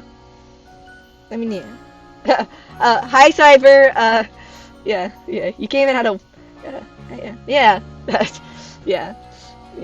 yeah, well, we were just, talking about this OC's sad fact story, so you came in at an interesting time, but yeah, hi, welcome in, yeah, hi, welcome in. You know what? Yeah, yay, depression, yeah, anyway, yeah, you know what? Yeah, while you're here, shout out Cyber. Yeah. Yeah. If any of the raiders from like the previous raids are still here, go follow Cyber. Cyber is like very cool werewolf fiend YouTuber. Does a lot of different gaming. You know, very sweet, very nice person. Like, you know, wonderful to have in chats, and wonderful to just like be in chats with. You know, it's like, you know, all around pretty sweet guy. So like, you know, go follow, go follow, go support. You know, yeah. So yeah, but yeah, no, we are in elbows deep in drama, as Axum just said. Yeah, so you know, but yeah, yeah, it is. I will definitely like during um tomorrow's stream, if tomorrow's stream happens, I will. Yeah, you are sweet. You are. I've had nothing but good interactions with you. It's like every interaction with you has been like very nice. You know. Yeah. But yeah, I will definitely talk about it more on Monday. It's kind of just like the trauma of that follows Dragon King and Fire Maiden stuff. Yeah. Yeah. Yeah, where it's like, you know. Yeah. Because right now we're just in right now what we've written today has just been all the soft stuff. You know. Tomorrow is when I'm gonna gut punch. Well, I mean, granted, I think I've already punched chat because I just explained to chat the backstory, but it's like tomorrow's when we put the gut punch in words, and then we show everybody. Oh, I mean, I think she's probably lurking and maybe can hear me, but yeah. If she can't, I really, yeah. Can't wait for the shock that Pink comes back to, where it's like, Pink was here when we were talking about the, all the soft stuff, and then it's like, surprise, traumatized. I mean, granted, Pink was here when I was talking about it during my birthday stream, because I talked a little bit about this lore during the birthday stream. But yeah, no, Dragon's Fire's got a lot of, you know, Kingdom of Dragon's Fire's got a turbulent history. You know. Yeah, so anyway.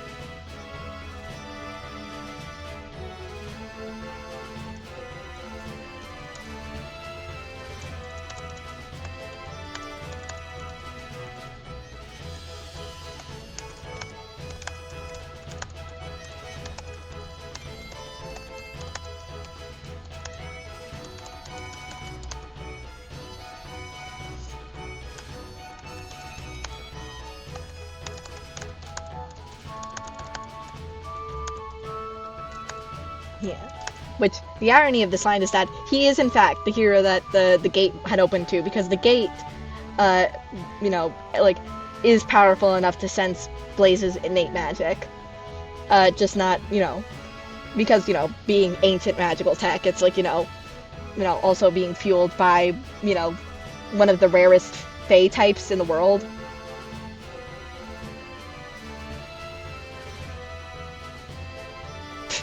Yeah, no, I get that. You know, it's like, yeah, I mean, I've definitely used writing to deal with, fears and anxieties and stuff. But that does sound like a very cool concept, kind of just like, you know, we love a good, like, fire, fire, water, you know, monster battle, you know. And also it's like, also understandable about the fear of the deep ocean. I'm good with pools, not quite with the sea. Kind of stresses me out though. You know, it's like, yeah. Yeah.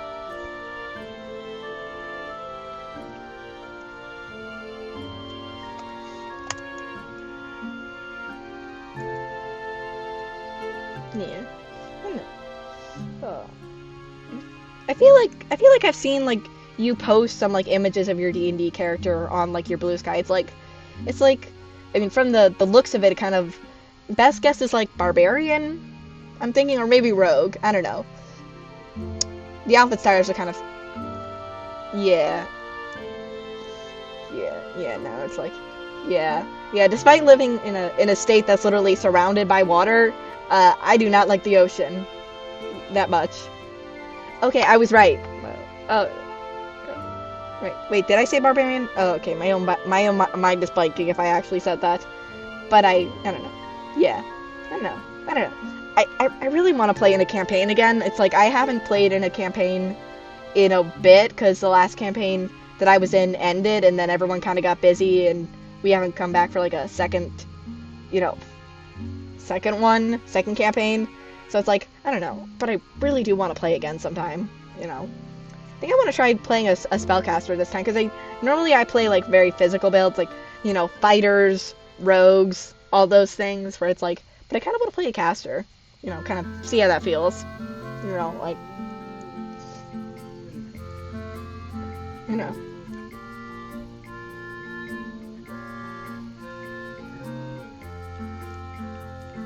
You know.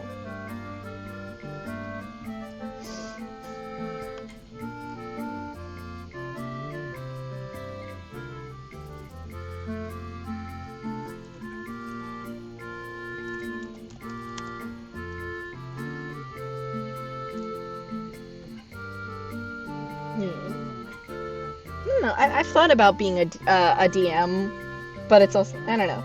But it's kind of one of those where it's like, I feel like I don't have enough like focus to be a DM. It's like my brain goes like a mile a minute, so it's like, you know, I don't know.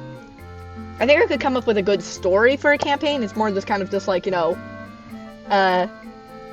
keeping my brain focused enough. Oh, hi, welcome in. Lorenz Abbas. I don't know. Is that a good? I don't know. What name would Lorenzo? Okay. Yeah. I don't know. Sorry, your first time chatter. Hi. My name is Belle. I'm a variety magical girl, variety streamer, lightning bug themed magical girl PNG tuber. So, right now we're kind of yapping about D&D, but so far this stream we've been working on writing up an introduction to one of the projects I'm working on called The Dragon King and the Fire Maiden. We also just, in terms of that, I just most recently just gut punch chat in the with explaining the trauma that happens later in the story, that we will not be writing tonight. We will be writing on the next stream, because I have other things I need to do tonight, so I can't go for too long. So we will have to cut it off in the soft, fluffy bits, and I mean, if anyone wants to watch the VOD back to see what the gut punch was, yeah. But yeah, so right now we're kind of just chatting about D&D, but it's kind of just like, yeah. But also, yeah, so yeah, but yeah, also for DMing, it's like gotta know like a lot of the rules, and it's like, you know, and like planning, like I can plan a story, but like like more like the mini encounters like are probably like, you know, a little bit harder. But so I don't know. So we're kind of talking about that. I mean, and also kind of like how I kind of want to try playing a caster. Oh no, it's not your fault at all. Trust me, I'd be doing this with anybody who was here. Oh, man, this is a lot of campaigns. I mean, 13, wow. Yeah. Yeah, I mean, that sounds fun. Yeah, I've heard that, like, about, like, the forever DM burnout. Yeah. I don't know. Yeah. But yes, I don't know. Yeah. I mean, maybe I could give DMing a try. I don't know. I mean, even though if I find like a, you know, like a campaign where it's like they already have a DM, it's like I do want to try a caster. Yeah. Because I've mostly played like fighters and rogues for most of my builds. Yeah. Oh, maybe that's why I remember that design really well. Because I think, oh, is it for when you were playing Elden Ring? That you were using it? I feel like it. I feel like I saw you using it when you were playing Elden Ring Cyber. Yeah. Oh, yeah, and Bloodborne. Okay. Yeah. So, like, most like the Souls-like, I guess. Yeah. I don't know. I don't think I'd be very good at those. I don't know. I mean, I've heard they're good. I just do not think that I would be good at them. So, you know, I mean, I can play fighters in tabletops. I cannot play them in actual, like, combat games. Maybe. I don't know. Maybe that'd be one of those things where maybe it's like a follower goal. Like, you know, if we hit, I mean, granted, we are very close to 100 followers, which is fucking insane. Like, 16 away, which is absolutely crazy because, yeah, yeah, yeah, where it's just like, which is crazy in the sense that, like, I only started recently, where it's like, I started at the end of December, and I mean, granted, I weren't nearly, like, it has only been 3 months! Like, it has only been, like, which is insane. I mean, the fact that I reached affiliate so soon is also insane, mostly thanks to Pink and Aiden, which are, two very wonderful friends of the stream, who have been so amazing. But anyway, yeah, so it's like, I don't know. I mean, dude, honestly, it feels so insane, just like, like, thinking about it, just thinking about just, like, the fact that it's, like, you know, hitting these goals, and it's, like, kind of just being, like, like, if you told me when I first, like, sat down and then, like, did my first stream that I would be, like, that by, like, by February I'd already be affiliate, I would not believe you. I would have said, nah, that cannot happen. But here we are, and it is crazy. Also, yeah, thank you. Yeah, yeah. Yes, yeah.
Yeah.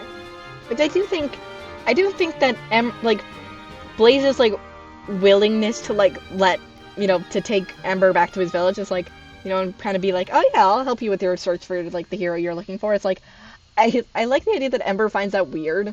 Like she's just like, what do you mean you already trust me? What do you mean like you already like that you're like already on good terms with me? Like what the fuck do you mean, dude? Because, like, for Ember, it's like, Ember does not trust easily. So, of course, like, the idea that, like, that this guy just, like, randomly trusts her is, like, kind of, like, weird for her to think.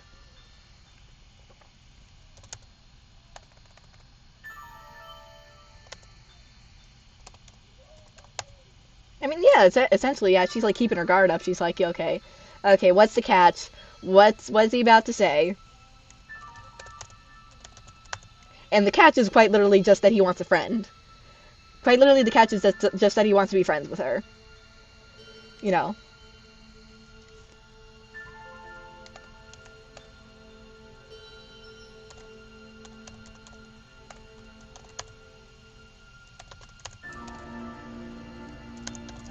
No, the catch is literally just that he, like, wants to be friends with her, wants to know more about her, wants to, get to know her.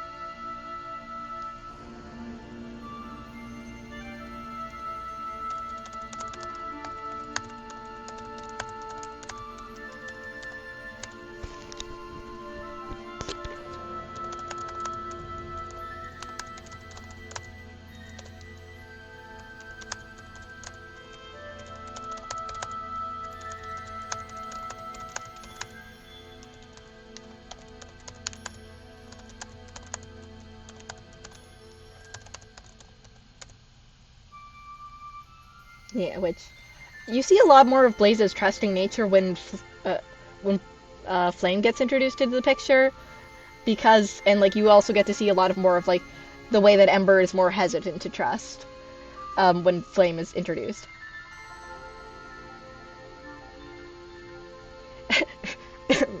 Maybe. Honestly, yeah. Yeah. I mean, essentially, like, um, a lot of Blaze's training has to do with so a lot of like a de-escalation and kind of like which kind of pairs pretty well with Ember. So it's like where it's like quite literally it's like a lot of his taming techniques can actually work on her because a lot of taming fire dragons is literally de-escalation and like limiting anger and limiting that response so they don't like literally start so they don't literally like set things on fire. So it's like, so yeah. So he kind of actually can read her pretty well just purely because of the fact that he's good at reading fire dragons and they have similar kind of temperaments and behavior, which is kind of funny. I mean, granted, also every dragon's a little different. Like even Blaze will say that it's like, not every fire dragon is temperamental. Like some are very sweet, some just like being left alone. It's like they got different personalities. They're like people. They ebb and flow. They ebb and flow. Anyway, but yeah. So yeah. So yeah. So Blaze brings her back to his village, and of course everyone's a little suspicious. Everyone else is a little suspicious because he's like, okay, you just found a random girl in the woods who set something on fire and held you at sword point, and you're just bringing her here, bringing her into your home. Blaze, are you stupid? Where it's like quite literally everyone else is a little suspicious and like where it's like and Ember understands that. She's like, okay, these people get it. These people actually get it. Yeah, where it's kind of like because it's like Ember can understand the anger and the fear, kind of all of that. So like, it's kind of like, when they're sharing that flame, it's kind of like, or sharing that fire, it's like, it's literally like they get it. She gets it. She gets what he's feeling. She gets what he's going through. She gets kind of all that's going on. Where it's like, she knows what it's like. So it's kind of like, which I think definitely does help bring him back to her. I mean, but also just the sheer fact that it's Ember's fire that he's feeling is probably also a major bit because of course it's her that's bringing it's her light that's guiding him back to his senses, guiding him back to reality, which is like both in like kind of like in a metaphorical sense and in a literal sense that it's like it's her light that's bringing him back out of the darkness. Because again, I'm also a sucker for the mutual saving because kind of like we love a little bit of just like a they save each other vibe. It's like everyone gets a term being in distress. Yeah, that it's like because in a way like Blaze brought Ember out of her darkness, out of her distrust, and out of her feeling like she had to constantly be on edge. So now then she does her thing and she brings him out of literally the magical essentially literally a magically forced mental darkness. Well, hers was literally based on her past and kind of just the things that happened in her past. Blaze is more literally this was magic doing magical this was literally a magical force literally kind of driving to them to that point. But where it's but I do love the fact that it's that I love the mutual saving trope. It's you see it in a lot of my work. Yeah, which also, I mean, the people of the village are also suspicious because Ember is not shy about using her magic, even when maybe she should be pretending to be just a normal regular human. M is not shy about using her magic, which also M is a nickname. Only Blaze is allowed to call her that. Anyone else, and you will get and there will be threatening.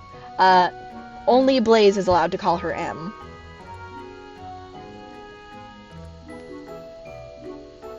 Yeah. I mean, yeah, I know you see the trope everywhere. it is a fan favorite trope for a reason.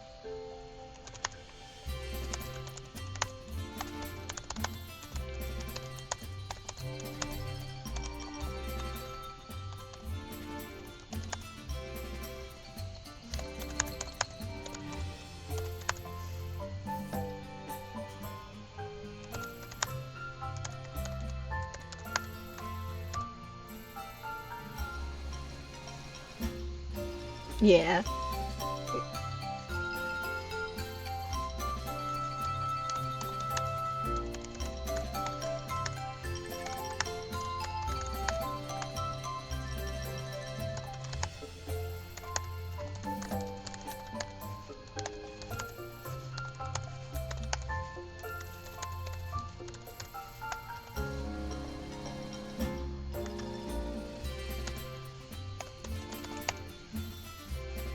Yeah.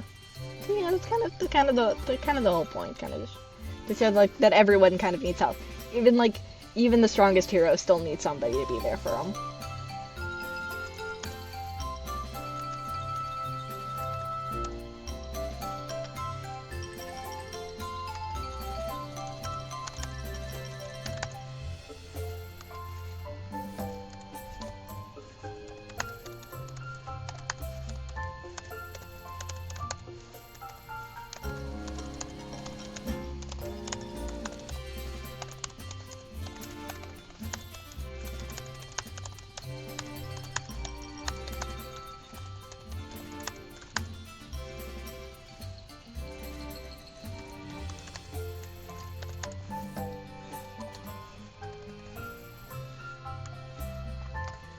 Yeah. Ooh. This is one of those things where it's like, technically technically Blaze is, for Ember to stay in their village, basically like the head of the Dragon Tamers basically says to Blaze, she's your responsibility. If she does something insane or crazy or hurts anybody, that is on you. Which Ember kind of doesn't like, because she doesn't like being, treated like she's like, where it's like essentially like a responsibility, where it's like, and like Blaze doesn't really like it because it kind of feels like they're not treating Ember like a person, which like he hates that when like people talk about dragons in the same way. I'm kind of now realizing that there are a lot of parallels between Ember and dragons, and kind of like Blaze's relationship with them. Yeah.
Yeah.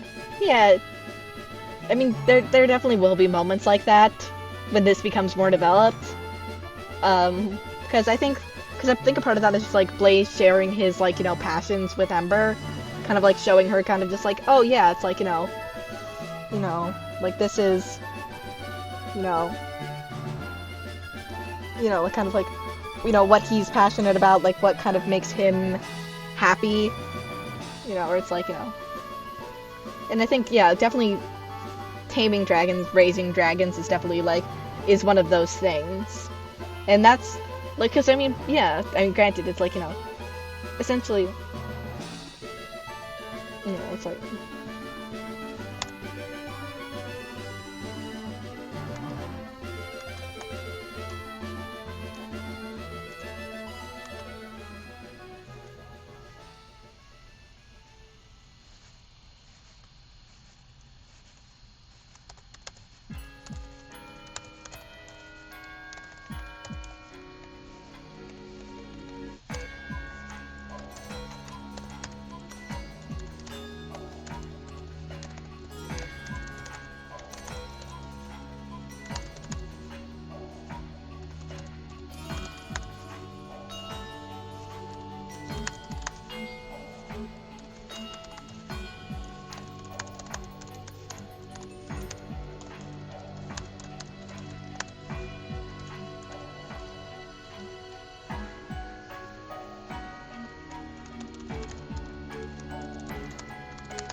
Yeah, which also this is where a part of that is also Blaze teaches her about dragon taming and also gets her own dragon. So I have not come up with a name for Ember's dragon yet, but Ember does have a dragon, like Blaze. It is not related to Toast. It's from a different litter. I haven't come up with an actual term for what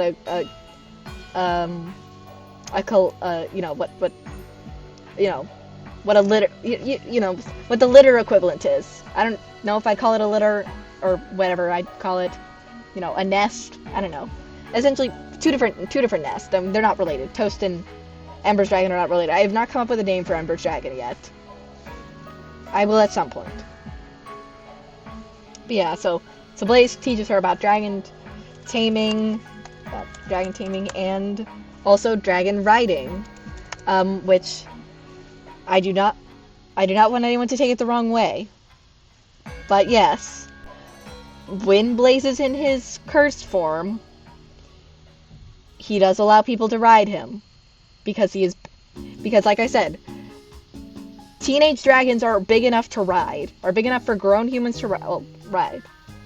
I mean, kind of. They're kind of old enough for young humans to ride, like teenage humans,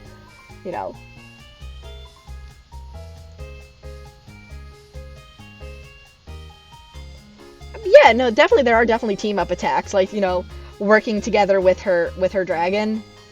You know, like, you know, like, her dragon supplying the flame and then like her like being able to shift and control it. Like, it's definitely like something that gets done. But yeah. Yeah. But definitely like I haven't talked about it a lot, but with the taming there's also dragon riding and dragon like flying. And yes, do not interpret it in the weird way, but yes. Blaze does let her ride him. Where it's like, because of the fact that he's big enough for her to ride. Oh, no, she is definitely a formidable formidable fighter and dragon rider. Like, Ember picks up on that skill quick. Oh,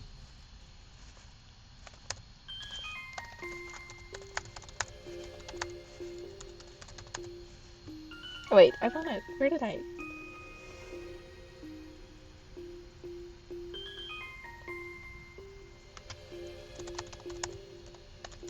Yeah.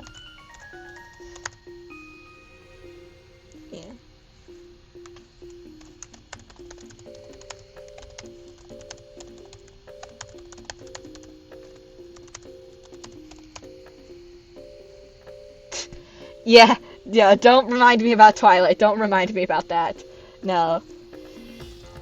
Yeah. Yeah, no. Yeah. No, but yeah. Yeah, but no. So it's definitely one of those things where it's like, because quite literally the idea is literally just that, a lot of like, is like Blaze learning how to fly. I mean, a lot of it's instinct. It kind of like comes to him naturally. But like, Ember being there to kind of just to be like, okay, if you like suddenly turn back and start falling, I am there to catch you. Because, she's a fairy. She also can fly. And is definitely strong enough to lift Blaze by him, like, lift Blaze on her own. Like, quite literally, she can princess carry him. Like, bridal style, whatever. It's like, Ember is literally strong enough to lift up Blaze with her, like, all by herself. Which is like, I love that about them. I mean, granted, Blaze can do the same thing. It's like he's strong enough to lift her, but it's like I love that Ember is just strong enough to lift up her boyfriend and like carry him like, all princess style. I think that's adorable. Yeah. And that was the okay. And also just kind of letting everyone know, probably gonna wrap in the next probably 5 to 10 minutes, because I don't know, because like I said, I got other things I got to deal with tonight. And we're kind of like, we're approaching where the rough stuff is, where like the trauma is gonna be. So that'll be where we pick up during the next stream.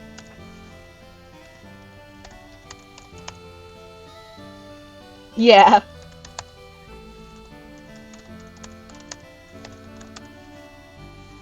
Yeah, which, which, yeah, which, like, technically Ember doesn't need to ride a dragon because she can fly all on her own, but it's like, I think she still agrees to it just because it's like, she sees how passionate Blaze is about it and it's like, okay, I'm gonna give the kid a chance. Or it's like, it's like, yeah, but yeah, absolutely. Real female fantasy, being able to princess carry your boyfriend. And it doesn't change as they get older, no. Even like adult Ember is still able to pick up Blaze, pretty easily. Yeah, she can also do it to her brother-in-law and sister-in-law. Well, when they're older. Eventually, because I haven't talked about it yet, technically one of Blaze's family members on his mom's side was spared. And that is Flame. But yeah, even when they were teenagers, and again, when they're adults, and she is able to pick him up. She's able to pick up Flame too, which Flame gets so frustrated about the fact that Ember can just casually just, pick him up. Because they don't have they're, very much, they butt heads all the time. And then Lily doesn't mind. Lily thinks it's cute. Lily doesn't mind being princess carried by Ember. So, yeah. But no, yeah, no. Yeah, just, yeah, all around fact, if there's a character, chances are Ember is probably able to pick them up, unless, they're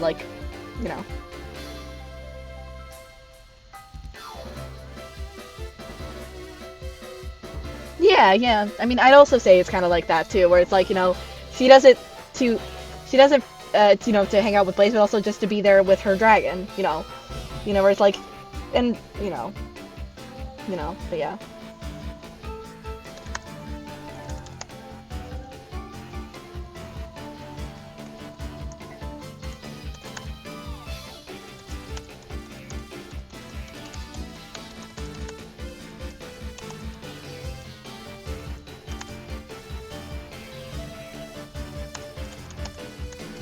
Yeah.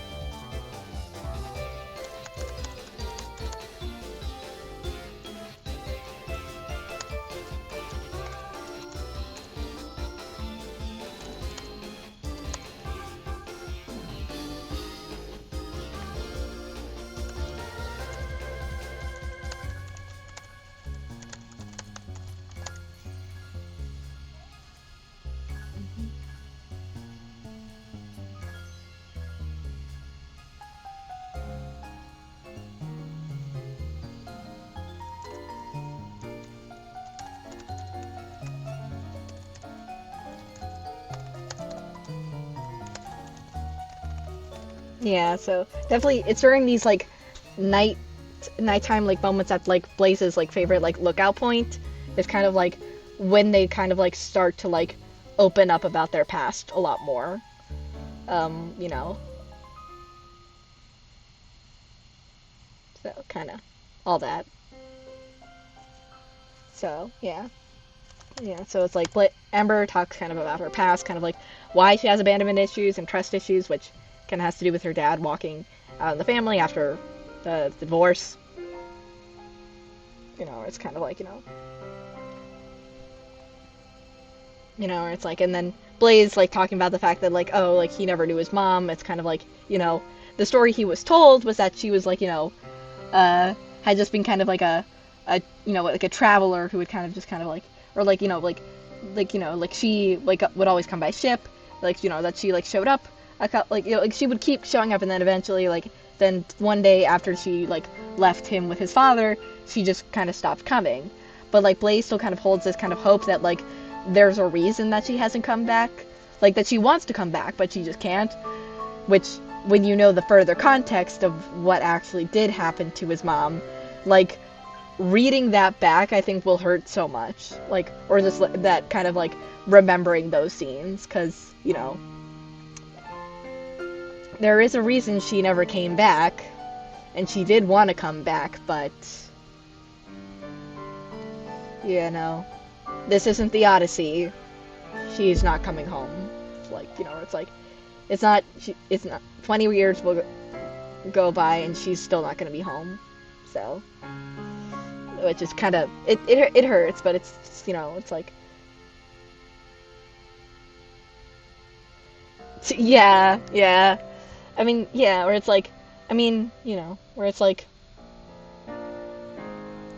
because I mean, of course, part of it's kind of like from his dad, kind of like, because his dad talks about how much, that, you know, his mom loved him, wanted to be with him, but it's like something, where it's like, that talks about that, like, where it's like, so Blaze still has this idea in his heart that, like, his mom loved and cared for him, and which is true. Wildfire did love him. It's just things happened. So it's like, yeah.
Yeah.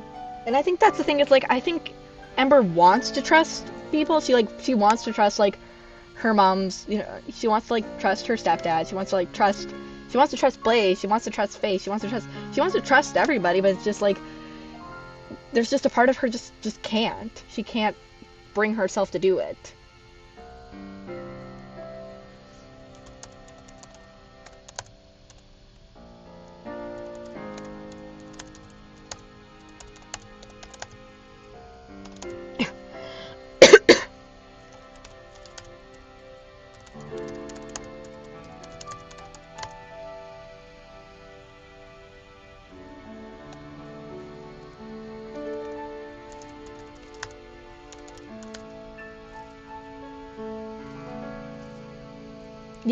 And then meanwhile, Blaze just can't help but just trust almost everybody. Oh, hi, Echoes and Rhymes, hey, welcome in. My name's Belle. I am a lightning bug themed magical brand YouTuber, and we are talking a bit about, a story I've been working on called, The Dragon King and the Fire Maiden. So this is kind of just, we're talking about introductions. We're kind of getting into the feel bits, the touchy-feely bits, where it's like the two main characters are opening up about their feelings. Which this is kind of a plot synopsis kind of situation. So it's like we're kind of like outlining the entire plot, spoilers and all, essentially. Well, not really. We're not talking about the whole plot. We're kind of gonna stop at once. We're gonna stop at the bit where they become kings. Yeah, we're gonna stop at the bit where it's like when Blaze gets crowned is kind of when this work is gonna stop. Not when the stream is gonna stop. The stream probably gonna go for another 15 minutes. I know I said that like 15 minutes ago, but I mean it this time. But anyway, yeah. But yeah, so probably gonna go for another like 15-ish minutes. Anyway, but yeah, so now we're in the touchy-feely bits where Ember and Blaze are kind of opening up about their feelings. Yeah.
Yeah.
Yeah.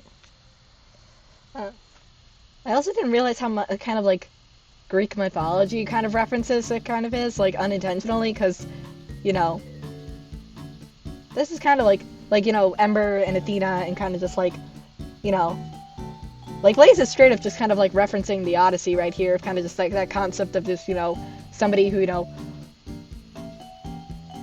oh, Blaze's dad. I haven't come up with a name for him yet. But Blaze's dad. I mean, he's a nice guy.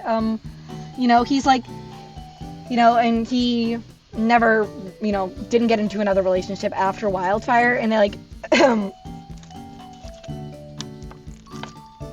essentially, he just tried his best to be a good single dad for Blaze. Like trying to best to raise his son, like knowing that wife. You know what? Yeah, wife. They were never actually officially married, but like that was his wife. Like, and you will pry that distinction out of his cold dead hands. Like, that was his wife. Yeah, anyway.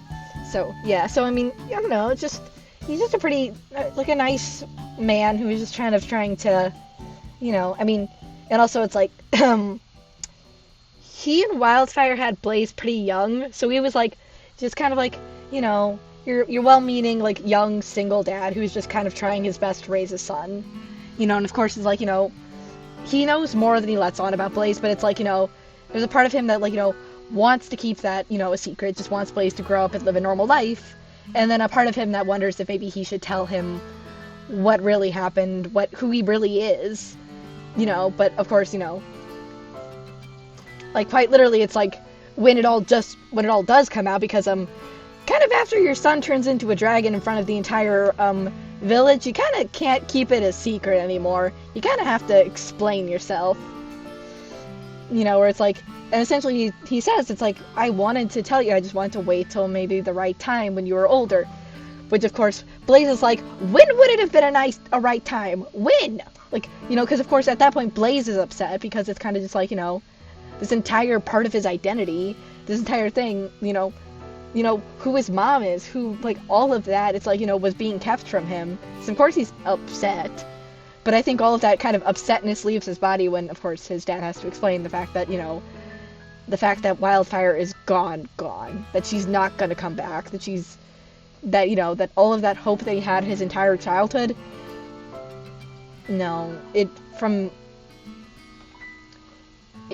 he was still a baby when it happened. It was like, by the time he was old enough to form the idea of, like, hoping that she'll come back, she was already gone. Where it's like kind of like that. So it's like, which I think, where it's like, and even like Ember is even upset for Blaze. It's like, which like she gets along pretty well with Blaze's dad. Like they don't have any issues. But it's like even she was upset of kind of just like, again, when would have been a good time to tell him this? Where it's like, but of course, all gets forgiven. Everyone chills out. Like they get on better terms with each other. So, Yeah.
Yeah. I've never seen Teen Wolf. I've heard about it, but I've never seen it. But yeah, no, it definitely is like that, where it's kind of just like, where it's like, where it's like maybe an explanation would have been good before your son turned into a dragon in front of everybody. Well, I mean, not in front of everybody. He turned back from a dragon in front of everybody. Only Ember and like the kids were present when he actually turned for the first time. But yeah, no, it definitely is like, it's like, yeah, where it's like, it definitely is like, he won't, it's like kind of one of those things where it's like, yeah. But yeah, I mean, you could also kind of understand his dad's perspective of kind of just, I mean, he's got a lot of complicated feelings about this, like, yeah. Yeah, something, yeah, where it's like, quite literally, it's like, it's one of those things where it's like, yeah. Where it's like, kind of, yeah.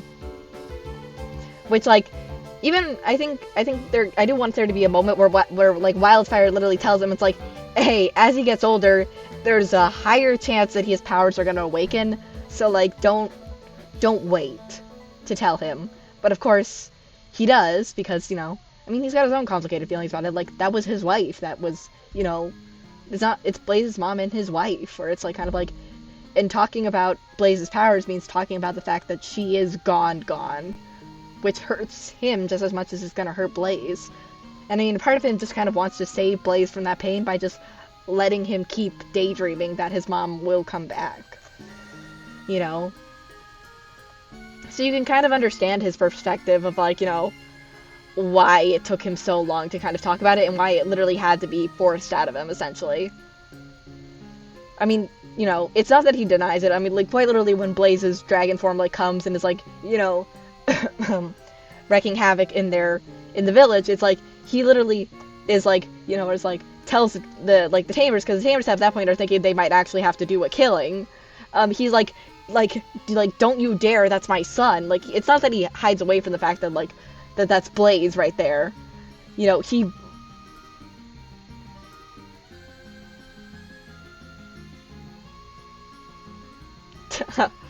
I don't know what Rabbit and Steel is, but also, yeah, I'm assuming you probably won. So, yeah, but Oh shoot, have you been, I have not been paying attention to Oh, no, you're fine, No, I was talking about the ads. I just realized I had been talking during an ad break. I have been doing that entire ramble during an ad break. Shoot. I gotta get... Yeah, note to self, definitely set up the ads, like, reminder bot. I need to do that. Okay, yeah. Yeah. How many times have I been talking probably during the stream where it's like, and nobody could hear me because I was simply talking during ads? Yeah. But hey, that's what the bot exists for. People can watch back the moments they missed. But yeah, I was... Oops. Whoops on my part. Yeah. I don't know. I think Pink said that she'd help me set it up, so, Yeah. Yeah, and the ad break ends in like 15. So. Hey, no. Yeah, people only... Yeah, no. Yeah. Kara, yeah. Yeah, okay. Yeah. I am still, like, it's like... I still get flabbergasted anytime anyone subs, because it's like, why are you sending money on me? No, like, it's like, save that for yourself. Or it's like, I always get flabbergasted when it's like people give me money. It's like, why are you giving me money? No. Yeah. Yeah.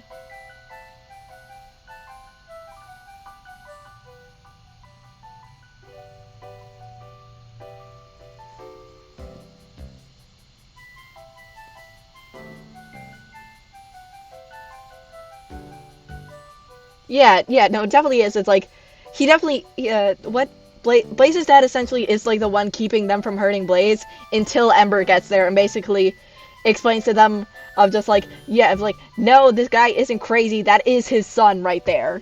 And of course, everyone in town loves Blaze, and it's like, and they're just like, okay, yeah, no, we're not gonna kill him. Where it's like, so it's like, and and then Ember, brilliant strategist she is, comes up with a plan, basically the Tamers basically help tie Blaze down so that she can actually get to him, and kind of like does the whole like literally holding his face and be like, yeah, come back to me, you stupid idiot, but more romantic than that, but yeah, no, she quite literally is just like,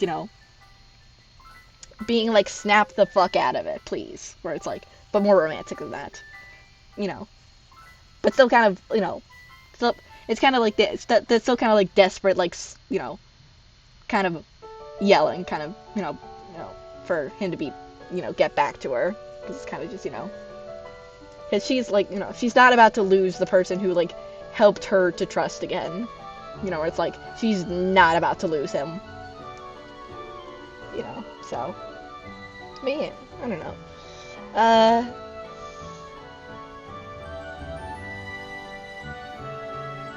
it essentially is like she's bringing him, like, bringing him back. Like, I think I said it already during the stream. It's literally, it's her like guiding him to back to reality, back to his humanity. It's her like metaphorically and physically guiding him back.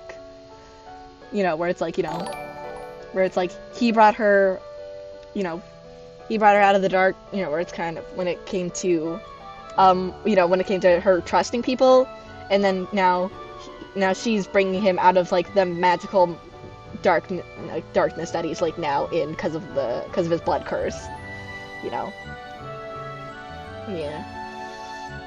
Anyway, yeah. It's I love parallel arcs. I love. So good. Yeah.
Yeah, I mean, essentially, yeah, essentially. Yeah.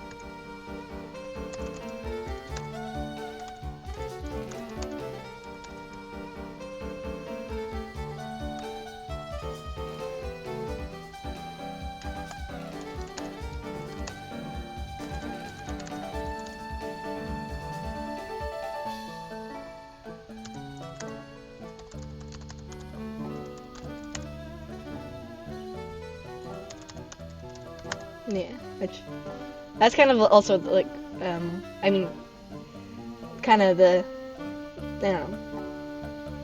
Yeah, that's kind of the sentiment I want to end on, because like I said, I do have other things I need to do. I've been procrastinating too much. I need to actually go and do some things. I mean, it's been lovely talking to everybody. Like, honestly, like Axum, and I'm hoping I pronounced that correctly.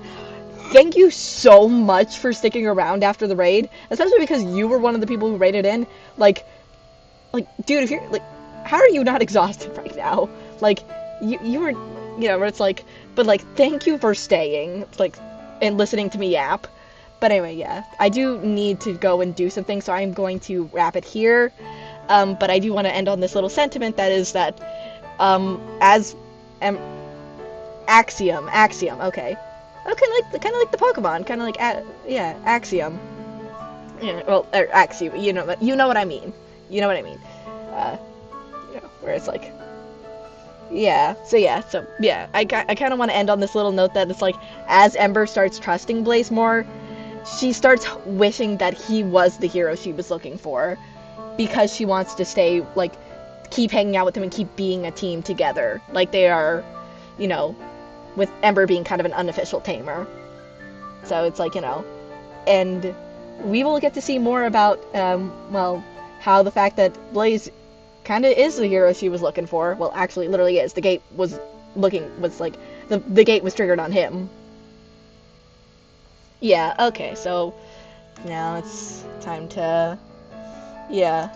Alright, well, I am going to double check if the person that I want to raid is live. Um, I think, I think she is still live. I am hoping. Uh, yeah. Um, she's been going for a bit, but I think she's still going to be going for a little bit longer. So, we are going, oh, shoot.